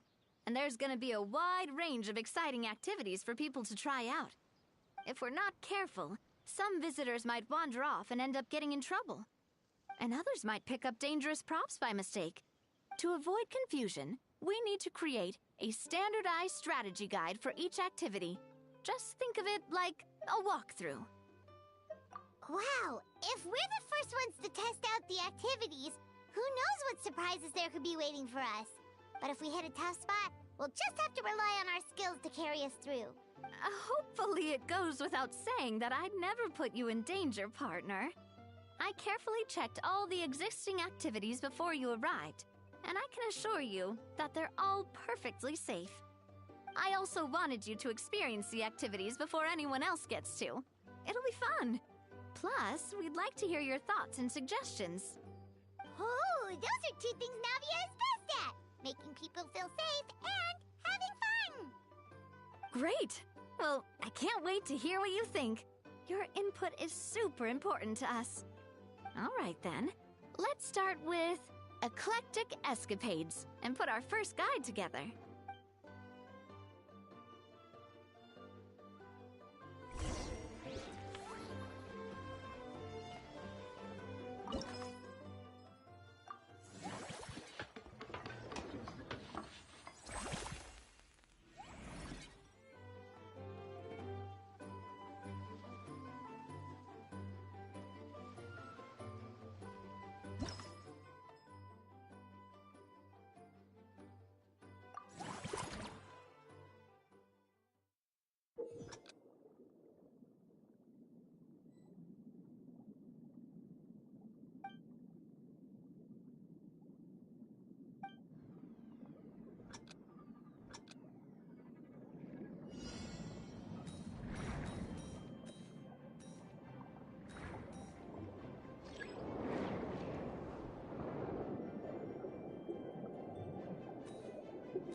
Both of you seem even more excited than before.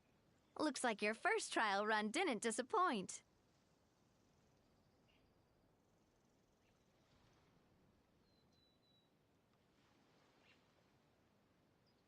Paimon hasn't actually watched that many films, but after trying it out, she might just be hooked! We should check out the film that it's based on!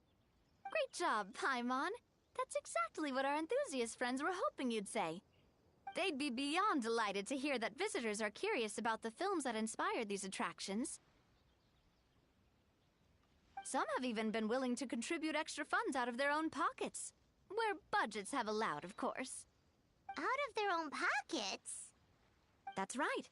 While the Spina di Rosula covers the cost of basic booth materials and rental fees, many fans have personally funded promotional materials and related merchandise. The cost of the booth itself isn't their main expense. Some of them have already started designing spin-off products inspired by film characters. Take our official mascot, Sir Intendant Chevalmoran, for instance. She won second place in the last most popular character poll for the comic film category, and was even dubbed the pinnacle of round bouncy cuteness. Many people have expressed interest in designing cushions based on her image, using the highest quality fabrics and hiring the most skilled artisans to mass produce them. These cushions will officially go on sale at the next convention alongside lots of similar products.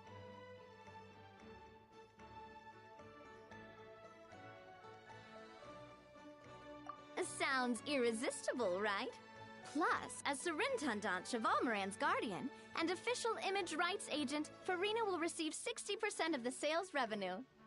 After all, the fans are doing this voluntarily, not for profit, but to promote Surintendant Chevalmoran's adorable image. The more Mora ends up in Farina's purse, the better Surintendant Chevalmoran's meals will be. And who wouldn't be happy to hear that? Oh, Paimon likes the sound of that. Everyone working hard for something they all love without worrying about profit. Still, we can't just ignore Mora completely. Whether it's fan creations or official commercial projects, some level of financial balance is still necessary. The same logic applies to the Chevalmoran film Fantasyland taken as a whole. Once we finish the standardized strategy guides, our attractions can officially be open to the public. But we can't take personal charge of the ticketing process. There's plenty of work to do at the various booths, and the park itself is a work in progress. We'll need to assign dedicated employees to maintain and manage each attraction. There's a recruitment section on the park's bulletin board. We've received many applications, and each candidate has their strengths. Our job is to match the best candidates to each attraction based on their overall performance. Once assigned, the staff will keep the attractions running, ensuring a continuous revenue stream. Wait, so we've suddenly gone from being playtesters to heads of human resources? That's definitely a first for us. Just don't hold everyone up to your own standards, okay? You can't expect everyone else to be as capable as you. Alright, time to review some resumes. Fingers crossed we'll get some exceptional candidates.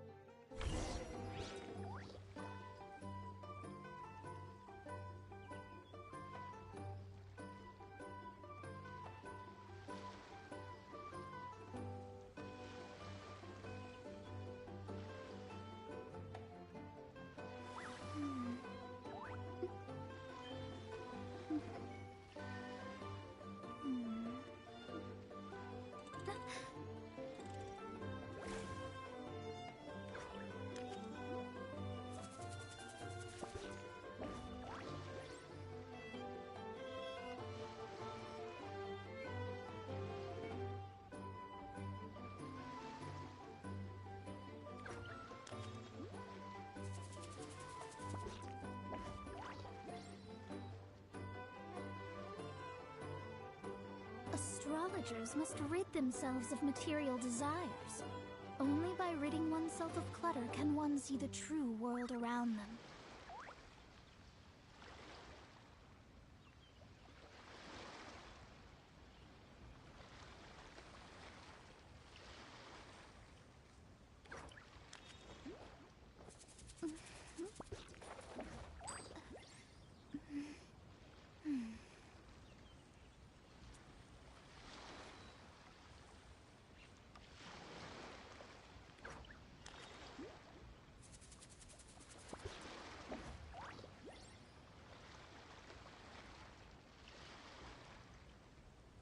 Fate is called as such, for it cannot be changed, nor can it be reversed.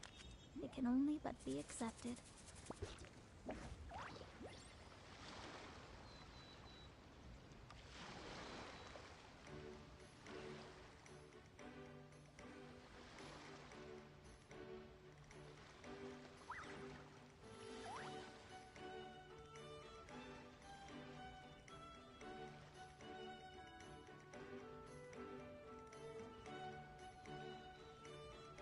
Divination is about precisely foretelling one's written destiny. Over-embellishing that fate only leads to misconception.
Fate is called as such, for it cannot be changed, nor can it be reversed. It can only but be accepted.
Looks like this particular employee is really getting into their role.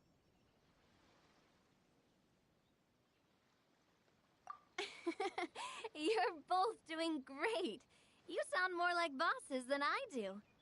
In any case, with this, the Cheval Moran Film Fantasyland is now officially open. Running a theme park is a long-term project. You won't make much if you try and rush it.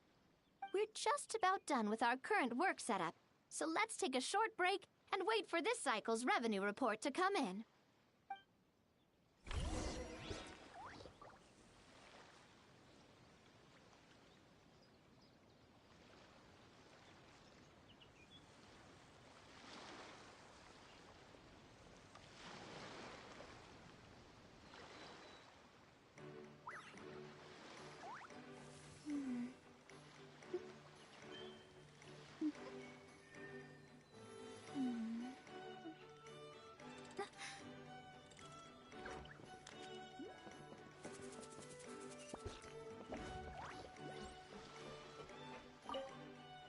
Well, this cycle of operation sure...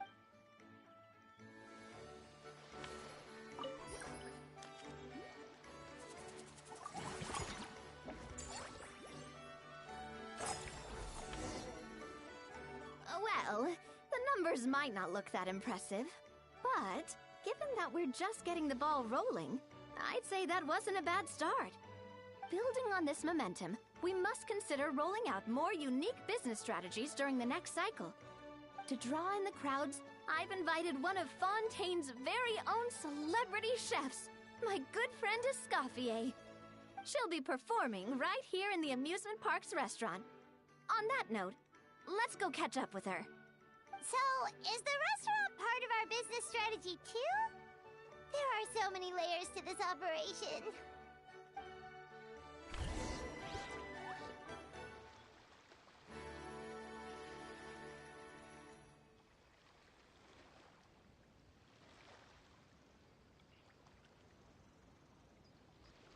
Divination is about precisely foretelling one's written destiny. Over-embellishing that fate only leads to misconception.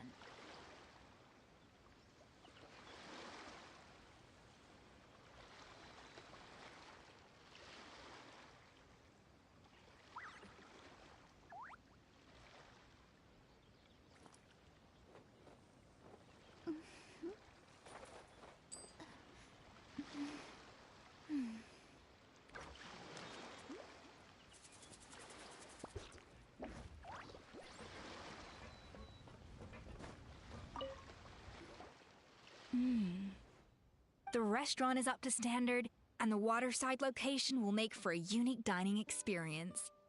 The beautiful scenic reflections in the water create a stunning backdrop, lifting diners' spirits and allowing them to truly savor their meals.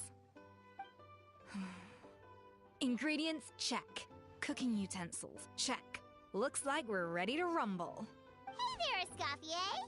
Oh, my employers are here. The president of the Spina di Rosula, plus the famous traveler and Paimon. I must say, you seem a bit overqualified to be running a film-themed amusement park. I'd say that if anyone here was overqualified, it would be the former head chef of the Hotel de Boer. Wherever you walk, the aroma of fine cuisine follows in your wake. Let's get back to business. I'm guessing you want the traveler to help me decide the theme dish for each cycle, right? This is the business strategy I mentioned earlier. Using Escoffier's top-tier dishes to attract more visitors to the park. But this isn't just about attracting visitors. Her culinary masterpieces will surely have other surprising effects. Just imagine, Paimon, if all you needed was a single ticket to enjoy all the attractions and taste all the legendary food. Wouldn't you be tempted? Then Paimon come every single day! Now, here's the twist. To get the most out of this strategy, the menu can't be made public. Based on research by a certain food branding consultant, many restaurants have started offering a special chef surprise dish. So give me some inspiration every few business cycles, and I'll decide on our next theme dish. Now then, give me your hand.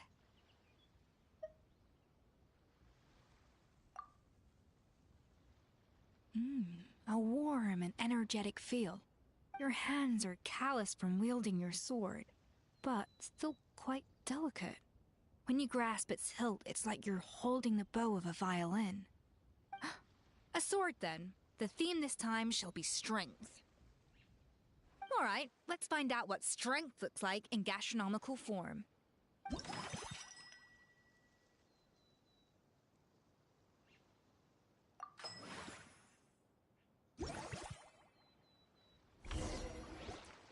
I've refined the sauce for these barbecue ribs. It's a richer flavor than the classic version, but not at all greasy. The mint extract in the seasoning leaves a refreshing aftertaste, perfect for indulging yourself after a fun-filled day. But if you ask me, I'd say the artisans need these more than the guests. The artisans? As I'm sure you've noticed, this park isn't quite finished. A serving of these barbecue ribs should help the artisans replenish their strength much more quickly. As their bosses, you have an obligation to provide meals for them. So why not invite them to dine here? Who knows, the morale boost might even improve their productivity.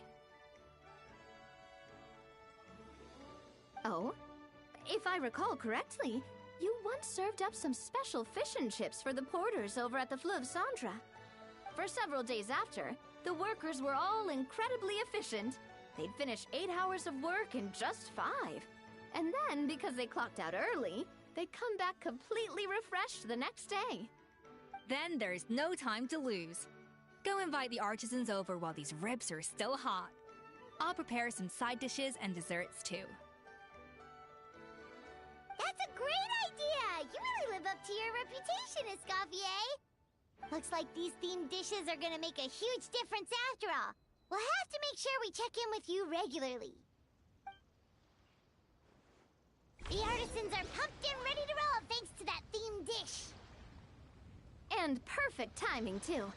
Let's take this chance to take the facilities of our eclectic escapades to the next level.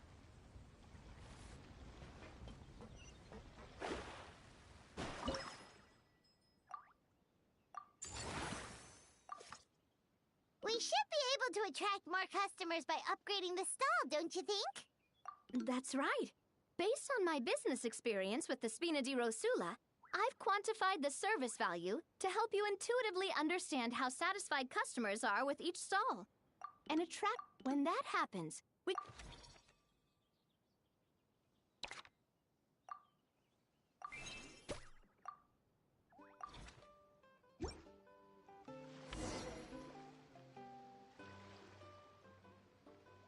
Whew, that should be everything. Looks like you've... Huh? Have we really? Thinking about it, we have learned quite a lot, haven't we? Oh, not at all. I wouldn't say I taught you much. Your intuition's been guiding the way mostly. I imagine long-term operations sounded like a scary prospect the first time I mentioned it, huh? But don't let that scare you. Just break things down into smaller steps and tackle them one at a time. Even if you're not a genius or naturally gifted, you'll get it done in the end. Whoa, seeing your own progress has really got Paimon fired up! Actually, she's gonna jot your words of encouragement right down. From here on out, we'll be running the Cheval Moran Film Fantasyland together. Let's make it a big success!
Stop yelling and get to the point.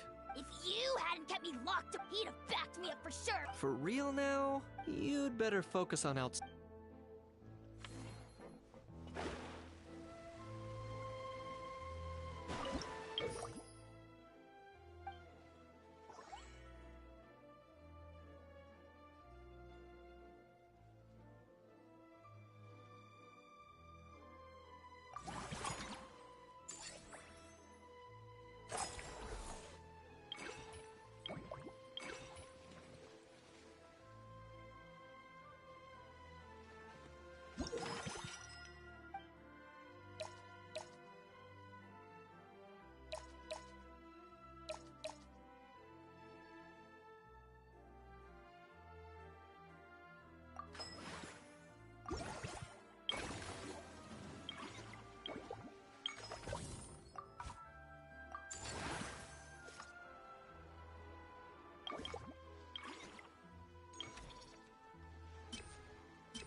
that unique aroma.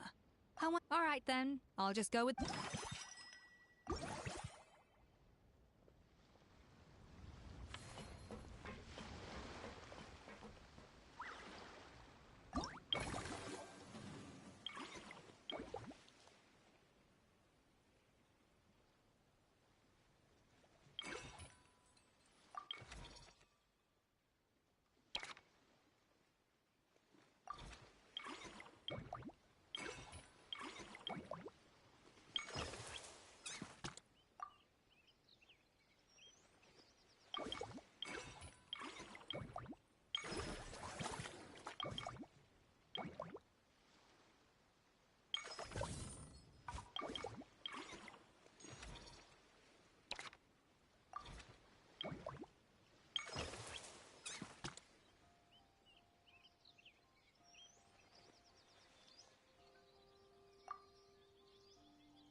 Fate is called as such, for it cannot be changed, nor can it...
Reversed. It can only but be accepted.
that unique aroma. All right then, I'll...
Scry the sky.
Astrologers must rid themselves of material desires.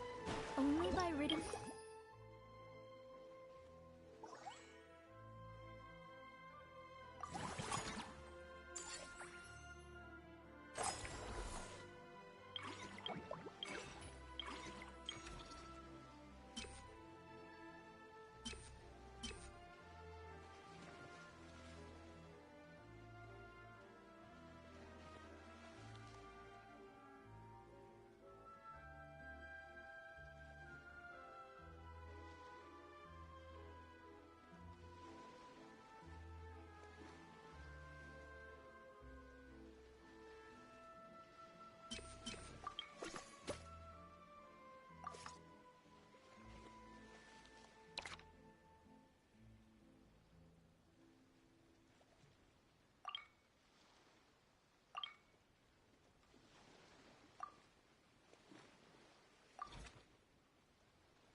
Clutter can one see the true world around them.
That unique aroma. All right, then.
few days, ban on flying objects should be over by now.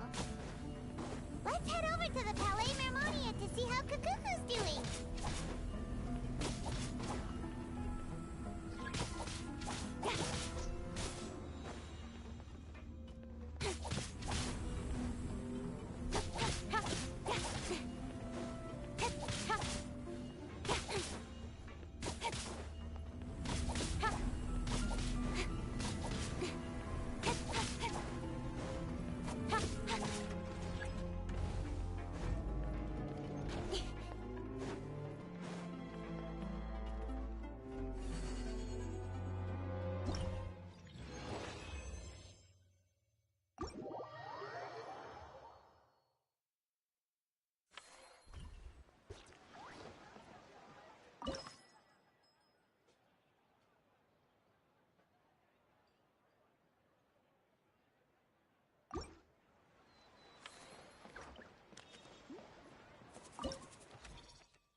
venturing, as in business, you always have to seize the opportunity while it's there.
Whoa, is that our hero, the Traveler?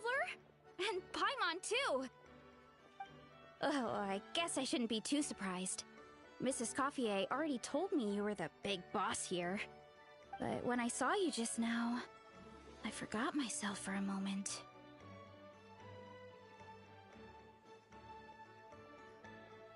Technically speaking, the Cheval Moran Film Fantasyland doesn't even have a boss, does it? Isn't it the idea that everyone works together to make it as successful as possible, and then we all share the profits? But, wait a sec. Why are you here, Veressa? Well, officially, I'm here to promote my brand. Not long ago, Mrs. Escoffier placed an order with me for her restaurant, as she often does. In her letter, she mentioned that showcasing my orchard's products at the festival would boost sales and help build my brand recognition. After talking it through with my parents, I decided to give it a shot. Now that I'm done with the restaurant's ingredient order, I plan to sell the rest of my fruit directly to guests to help quench their thirst, of course. The thought of enjoying fresh fruit from Natland here in Fontaine does sound pretty appealing. But with this many customers, wouldn't it be exhausting to watch the stall all day? Huh? Am I supposed to be watching the stall the whole time? There's an attraction over there called Movie Masterpieces, right? I heard some of the challenges are based on famous films. Some of those films have even been adapted into great comics. I'd love to go give it a try. So, you're not doing any business at all? Back in the Collective of Plenty, I'd just set up a sign with the fruit prices, place a weighing scale and a coin jar to one side, then let people pay on their own. When closing time came around, I'd wake up and check the accounts. Not a single Mora's ever gone missing.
To be fair, that does sound nice. People in the Collective of Plenty are a law-abiding bunch.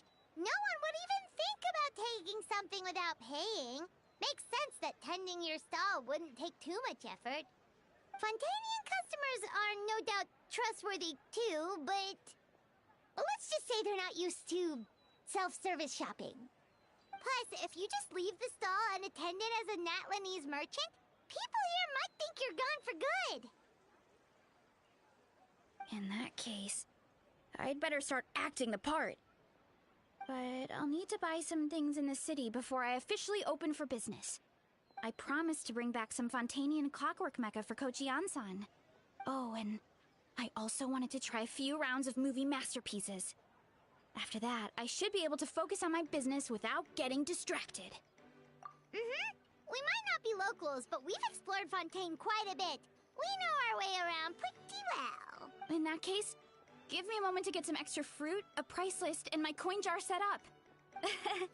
I get to go shopping with the Traveler! Nice.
You've got this pot. I can't wait to see how it'll all turn out. How exciting!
Hello, boss.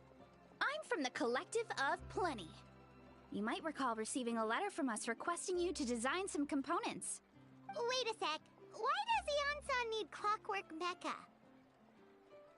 Nothing like that. Our coach just wants to fine-tune her gym equipment so people can target different muscle groups more easily. She mentioned something about a rowing machine to focus on back muscles, as well as a pec deck and a leg press machine. The parts that connect the ropes and weight plates wear out easily, but they need to be strong. So Coach Yan-san thought she'd give Fontanian Clockwork Mecha a try. It all sounds so technical. When did fitness turn into some kind of complex engineering problem? To be honest, I don't really get all the details either. But if it works out, I'll be sure to train according to her revised method.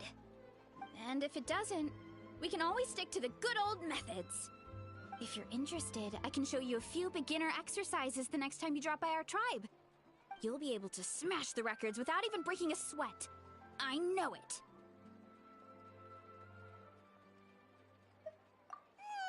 Paimon will pass on that one. She'll be rooting for you from the sidelines, though. You can always try the equipment we keep for little Saurians, Paimon. As long as you start out with the super light weights, you'll be fine. Weight training's for everyone, you know. As long as you put in the effort and keep it, anyone can develop rock-solid muscles. No!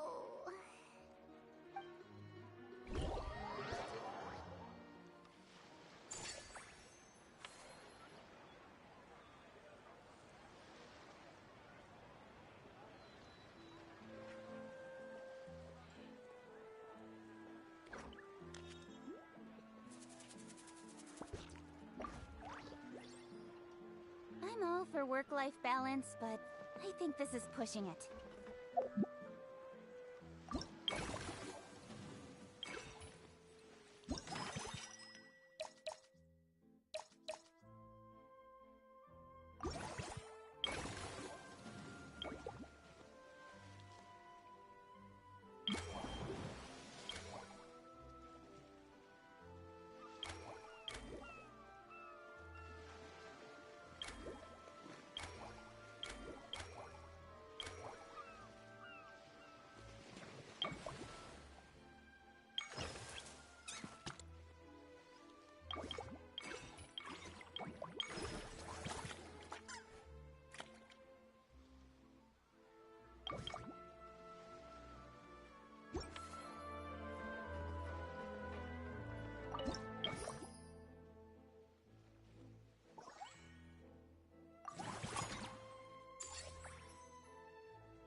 Alright, time to show off how fast I can run.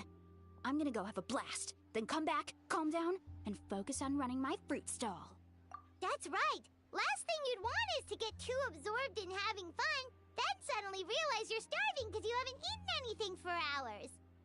Funnily enough, Paimon can think of someone else with a bad habit of getting so into things that they forget to eat. No matter how busy you are, nothing's more important than staying well-fed, hydrated, and healthy.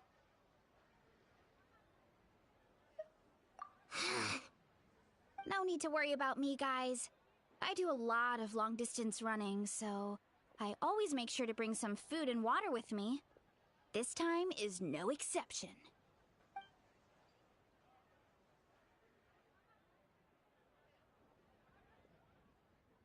Woohoo! That was incredible! How was it? Did you get through all the levels? It was amazing! Not only did I get a super high score, but I also checked up on every homage to the original films, and even recreated several iconic scenes starring comic book superheroes. I'll focus on doing business this time round, but if there's ever another event like this, please let me know as early as possible. I want in!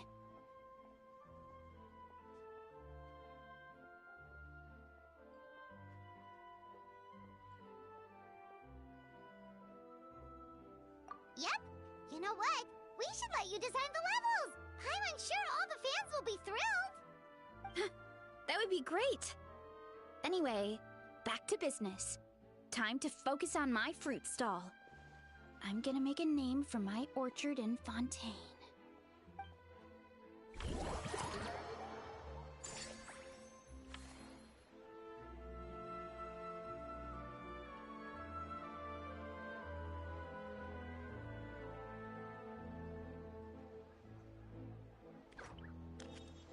In adventuring, as in business, you always have to seize the opportunity while it's there.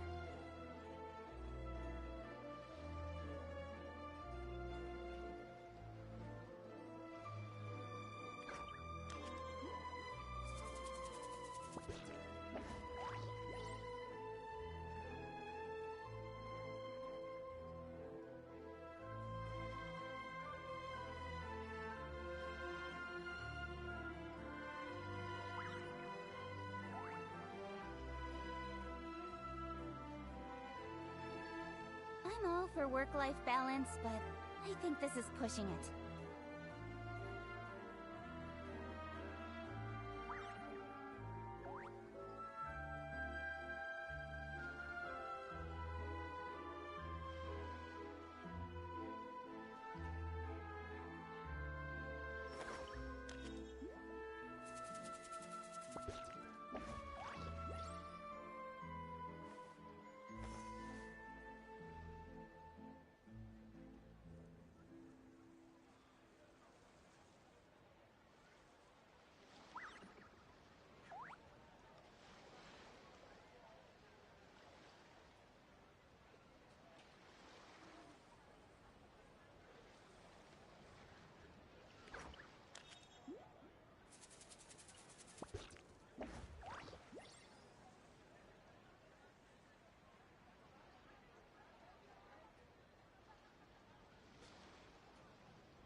Seeing how happy everyone is here, I can't help smiling myself.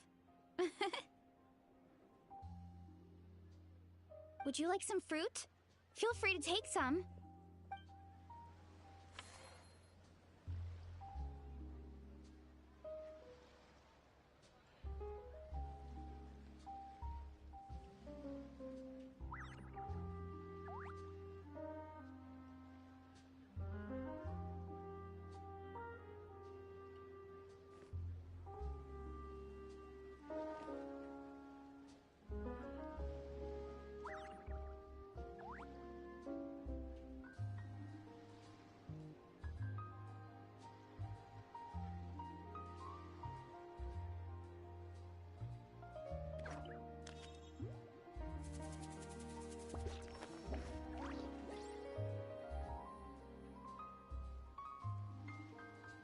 Seeing how happy everyone... Would you like some fruit?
Dream, welcome to the Cheval Moran Film Fantasyland!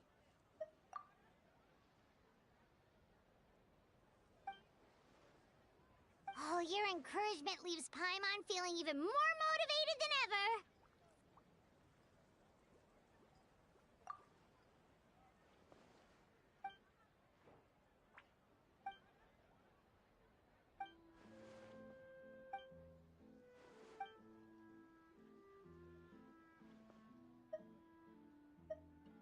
But now they've got films to watch. Even the ones who used to cause trouble might settle down a bit, right? We have our very own animal-themed area, by the way. We call it Mellow Manor. Customers are calling it the most relaxing place in the park.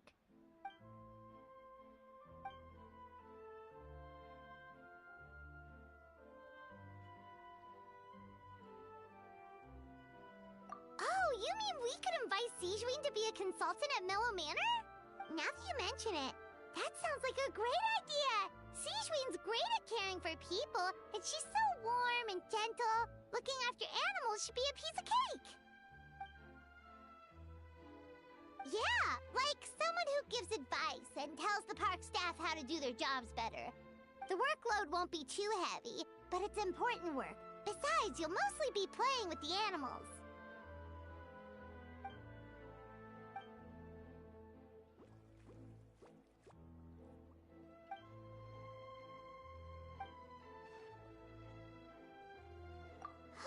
With Sigeween on board, Mellow Manor's gonna be even better than before! Paimon has a feeling our revenue's gonna shoot through the roof!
Come on, enough procrastinating. Let's go.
Forget health issues. Paimon wouldn't be surprised if she could actually chat with the animals once she's done reading. Oh, wait, head nurse, please don't go. Phew, boy, am I glad I caught up with you. One of the inmates has become obsessed with those magical mouse munchies from the animated films you've been showing them, and tried making some himself with 3 days' worth of welfare meals. He ended up giving himself food poisoning, with symptoms we've never even seen before. Please, we need your help.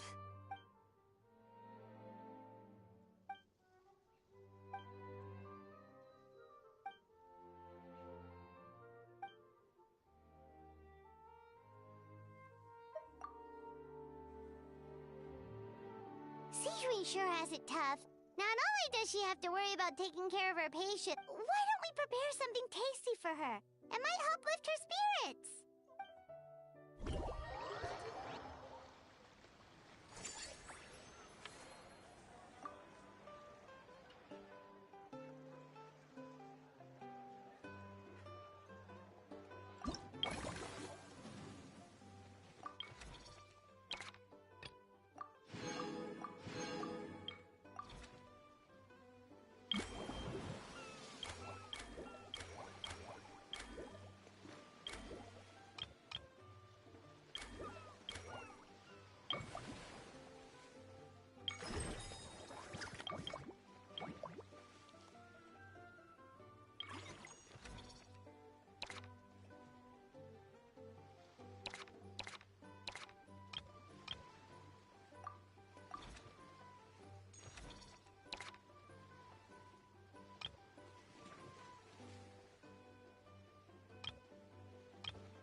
In adventuring, as in business, you always have to seize the opportunity while it's nowhere to hide.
And here's a special snack, too! Hope it gets your strength back up.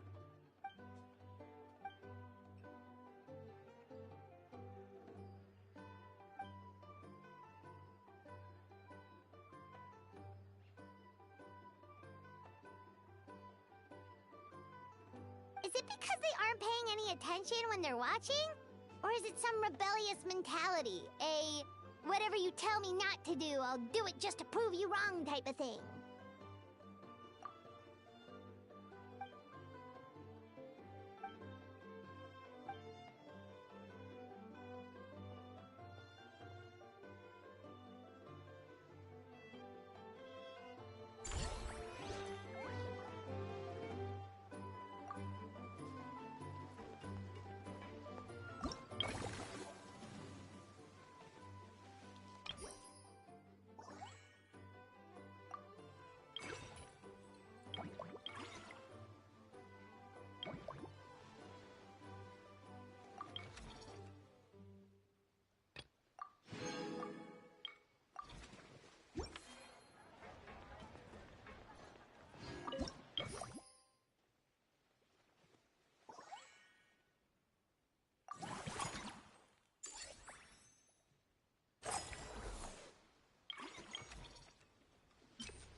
some serious dedication right there.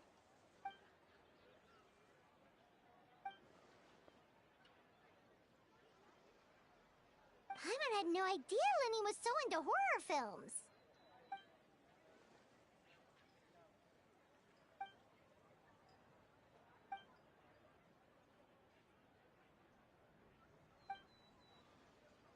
Well, that's a side of Lenny we've never seen before. Don't even think about roping Paimon into this!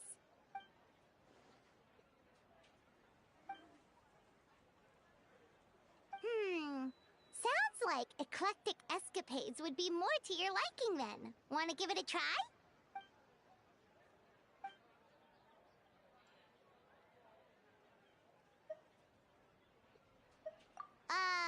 Is that really that entertaining?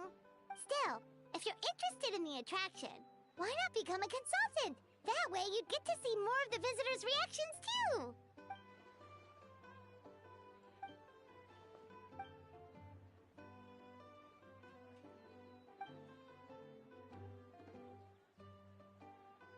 Great idea! If we can get Lenny on board, the Cheval Moran Film Fantasyland will be even more popular than it already is!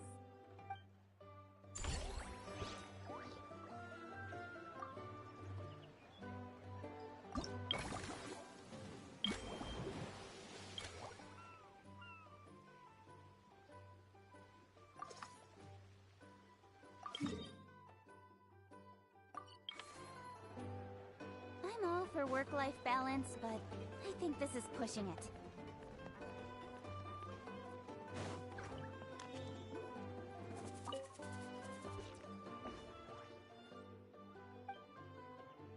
Dia? Paimon didn't expect to see you here either!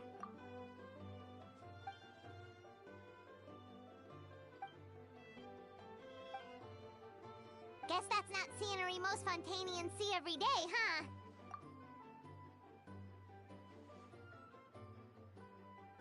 Wait, aren't fight scenes supposed to be as...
excited to hear that you've been enjoying yourself, but I need to concentrate on this film for now. Those animal assistants will have to wait. I just need a little more sleep.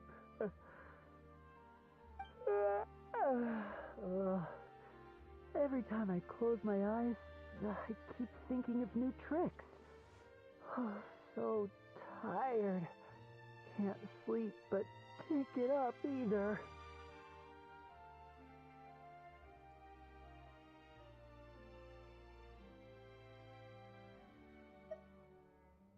That's right, Lenny.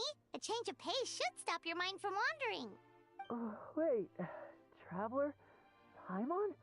You two are here as well?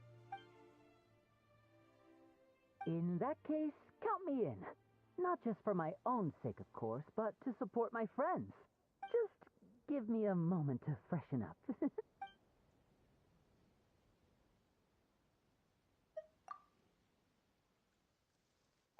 good! Getting Lenny to cheer up and visit the amusement park's surely our greatest success yet!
They both sound delicious. But how come you seem so familiar with this bar when it's your first time here? Paimon's never even heard of the drinks you ordered us.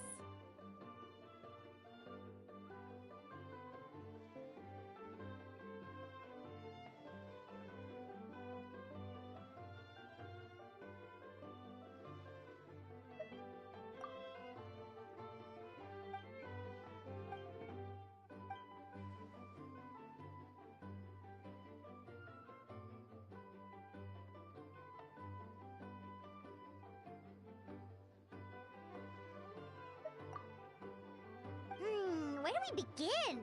Literally everything that's happened has been pretty incredible, if you think about it.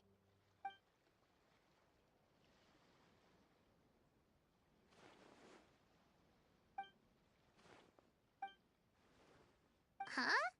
So we could become mercs too?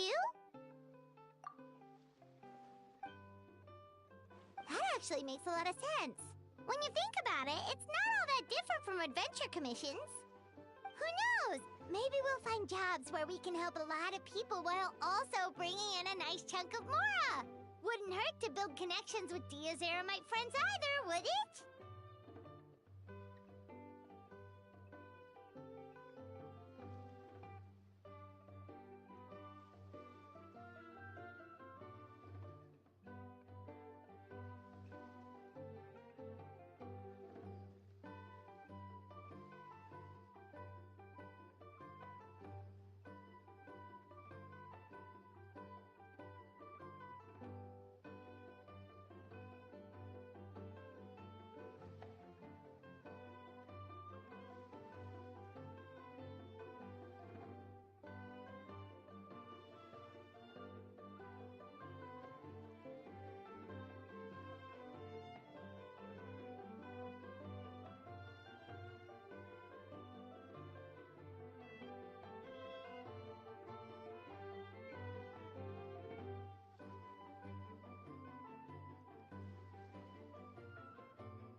You're so quick, Dia!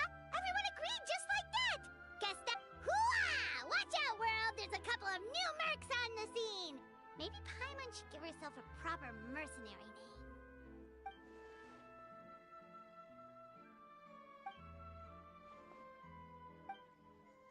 It's a D...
Thanks for inviting me to come down, you two.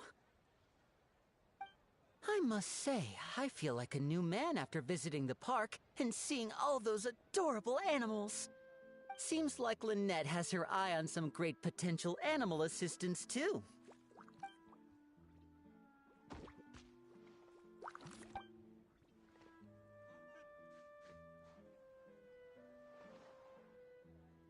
Oh, and did you see those weird mushrooms? Can we take home a few of those as well? That might not be possible. These fungi have been specially trained, you know? They're like the stunt actors of the elemental world. Are you sure about that? Paimon's pretty sure we've never seen a cat anywhere near as big and as soft as a fungus.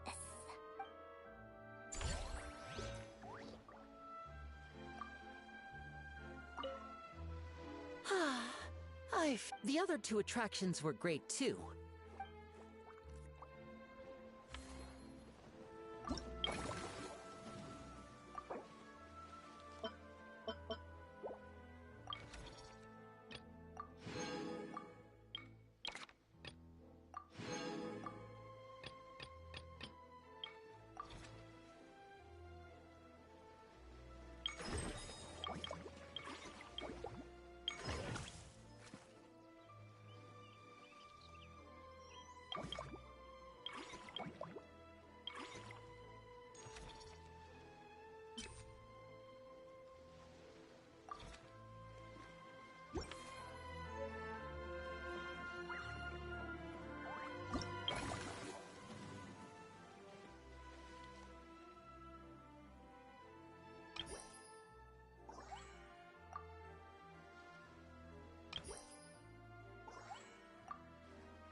Hello. Hello.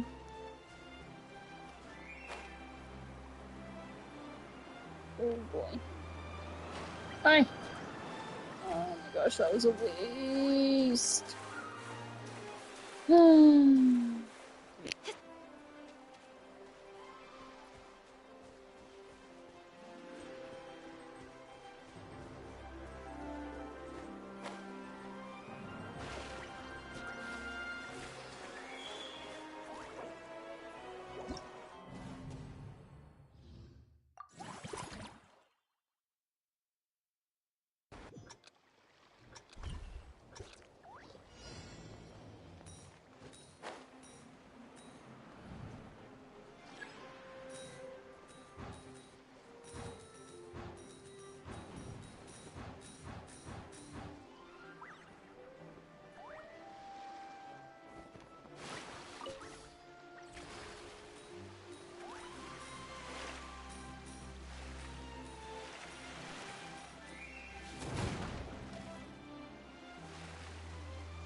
Hi hi.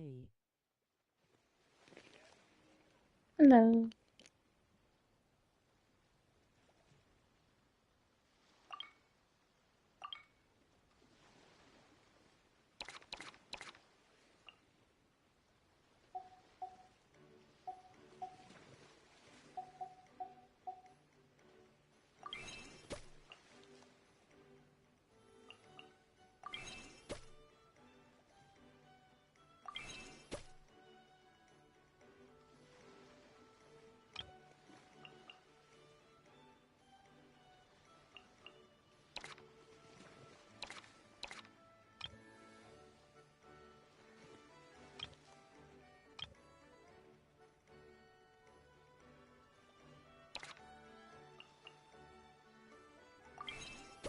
How are you? I'm good, how are you?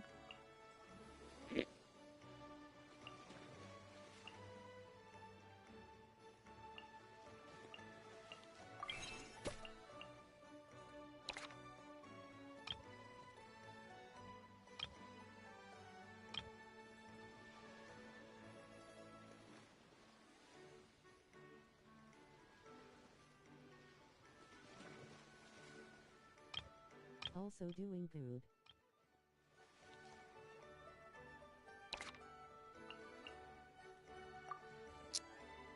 That's good, that's good. You finishing up all the events? Yep, because I put it off quite enough time.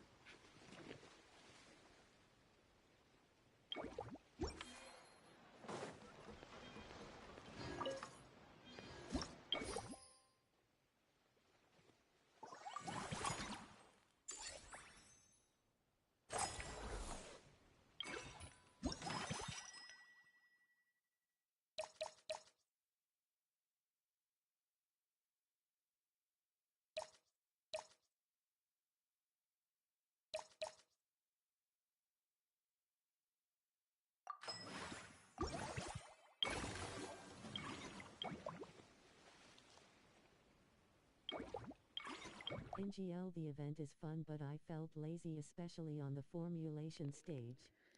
Yeah, same.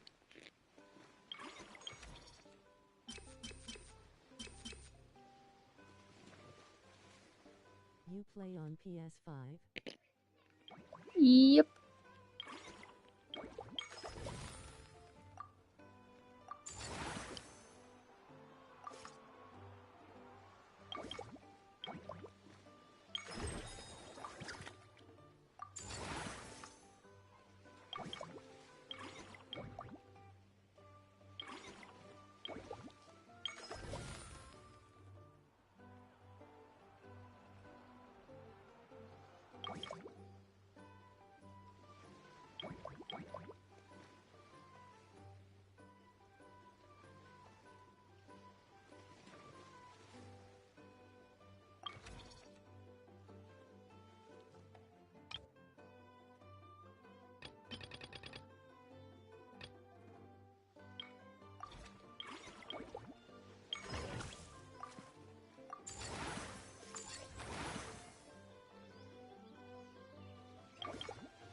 On what server are you playing on? On the North American server.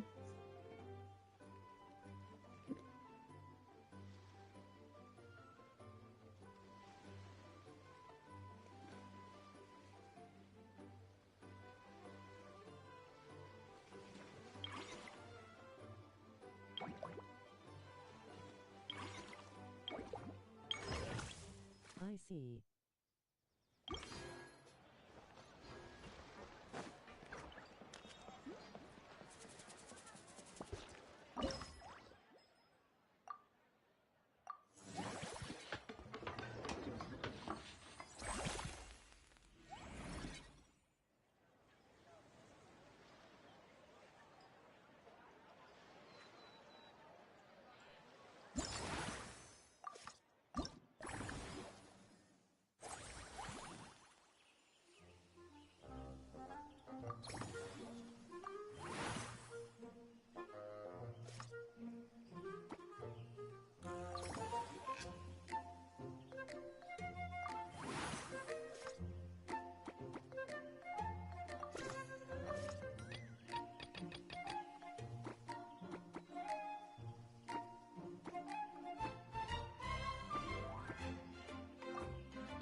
Why, hello there, traveler, Paimon.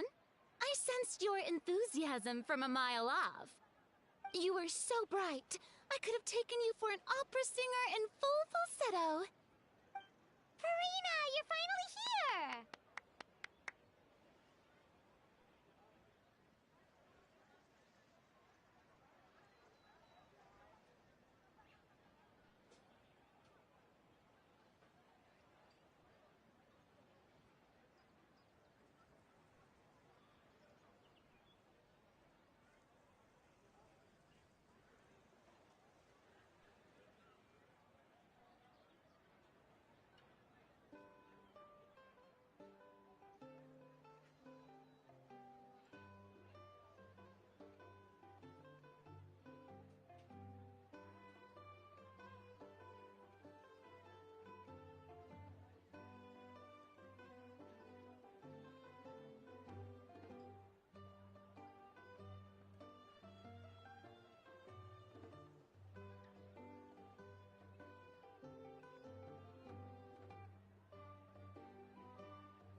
Thank you. I am just as thrilled to be here as you are to have me. More seriously, I'm not the star this time. That's you two, alongside all the creators sharing their passion for film with the world. Honestly, when I was first asked to approve the plans, I thought this would just be a small event. I never imagined that the Cheval Moran film Fantasyland would expand to this scale so quickly. Yeah, thinking back to when we first arrived, it really has all come together in no time. At this rate, who knows? Someday it could become as iconic as the Fontanalia Film Festival itself. And we have the two of you to credit for much of that. I've suggested to several renowned directors that we award you the title Pioneers of the Film Industry. In contrast to the Farina Award, which is more of a public honor, this title is a mark of true recognition from within the industry itself, a reflection of both outstanding achievement and hard work. Wow, even you're getting serious now. Come now, no need for any of that. Just relax and enjoy the moment. Speaking of which, I've actually been preparing a little survey. How about we randomly select some visitors to give us feedback about the park? Did Paimon hear that right? Farina carrying out a customer satisfaction survey? Well, given that it bears the name of my dear friend Surintendant Cheval Moran, isn't it only natural that I conduct a bit of research on her behalf? Besides, the more famous a star becomes, the more important it is to stay in touch with reality, no? Plus, it's amazing how much you learn just by listening to other people's take on films. Paimon always assumed celebrities just get their assistants to handle everything for them. But it sounds like it's actually pretty hard work. Then again, maybe Farina's just an outlier.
Here we are, all set to go.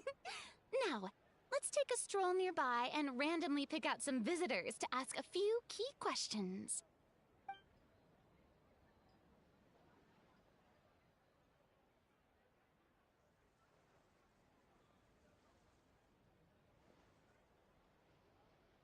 These suggestions are surprisingly detailed. Choosing film prototypes, recreating the scene cutting process, budget management for costumes, makeup, and set design? Oh, Paimon's head is spinning. Why is everyone so professional? Also, nearly every single person we spoke to said they wanted to see Lady Farina perform. Your popularity is off the charts! To tell you the truth, I've no plans to perform this time around. Any star worth their salt knows their role. When I take center stage, all the spotlights are on me, and rightly so. But as a guest, I should step back and let others shine. So instead of performing myself, I'd prefer to support you from behind the scenes. Perhaps as a consultant for one of your attractions, Hey, that's right! Movie masterpieces is all about film expertise. There really would be no better candidate than you! Oh, wonderful! Then I shall give this role my very heart and soul. Once I've had a moment to prepare, we can meet up for a slice of gâteau from my pâtissière suprême before we get started.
exciting as ever.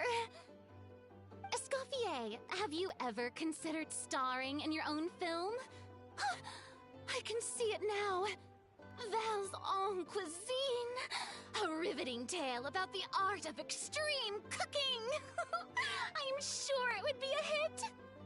As it happens, I'm already doing something similar. A brand consultant has been filming my training sessions with students and incorporating them into films about Fontainian cuisine. Oh, no. No. A documentary won't do. I'm talking about something with a bit more drama. Your experiences as a chef could be turned into a scintillating story. In fact, I'll even write it myself. Before you finalize it, please let me review the culinary terms, especially when it comes to how ingredients are handled, the timings and the quantities. Great! It's settled then. And actually, I think I'd like to bring in the Traveler and Paimon as directors. Something tells me that the three of you working together would really get the creative sparks flying. We could create something truly magical here. No problem. That said, now that we've been granted Director Farina's approval, we'll really have to step up our game.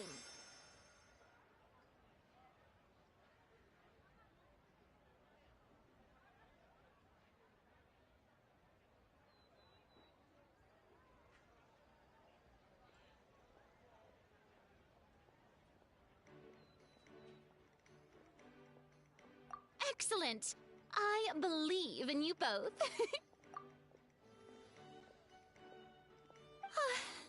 The gâteau was sublime as ever, Escoffier. Now, about time we got to work. I'll start drafting the script on the side, while serving as the consultant for movie masterpieces. Wish me luck!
The three attractions are to enhance our film's aesthetic.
Hey there, I'm Aoife, a Sorrow vet from the Flower Feather Clan.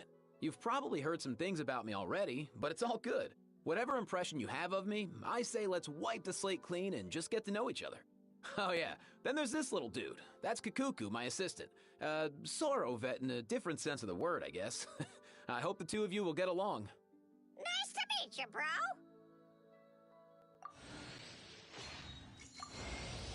Hello, I am Yume Mizuki, a clinical psychologist. If something's troubling you, feel free to talk it out with me. I can banish even the darkest of nightmares from your mind without leaving a single trace. Oh, you don't believe me? Well then, if you have a moment to spare, why don't you stop by my office?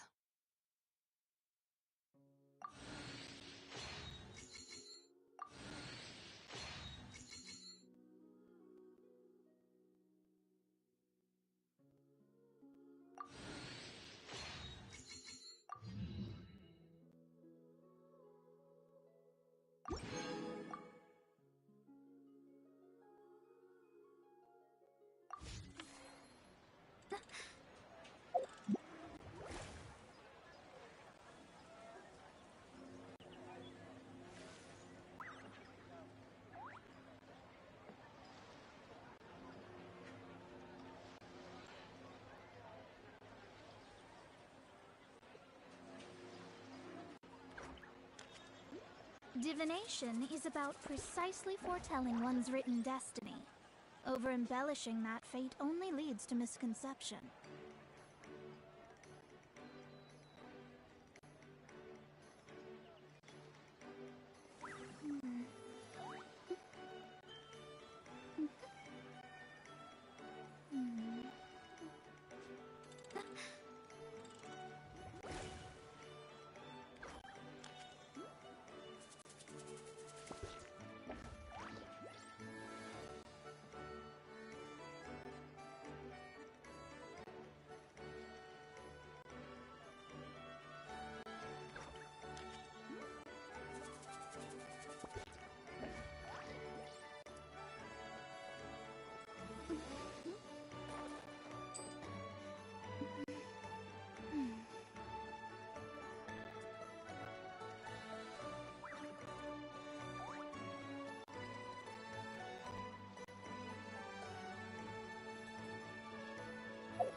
Astrologer.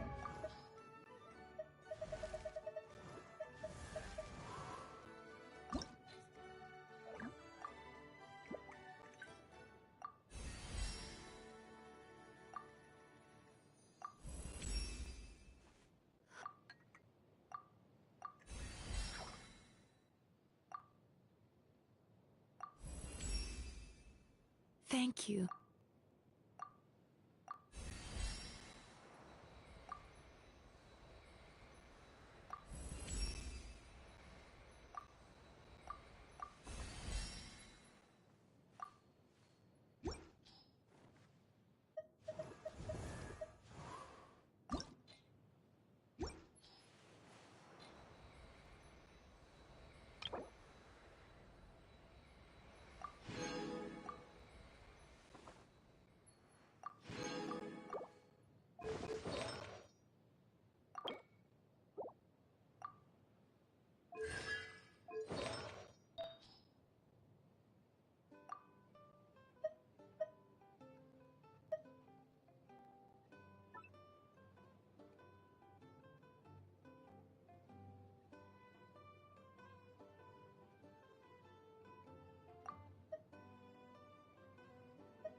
Rid themselves of material.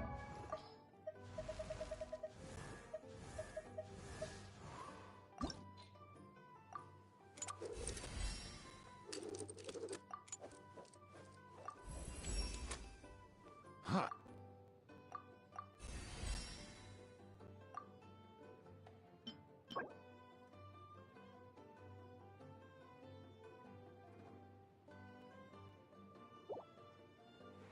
Huh?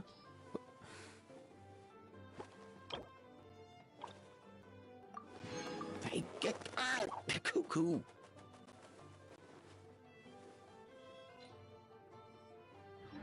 Desires. Only by ridding oneself of clutter can one see the true world around.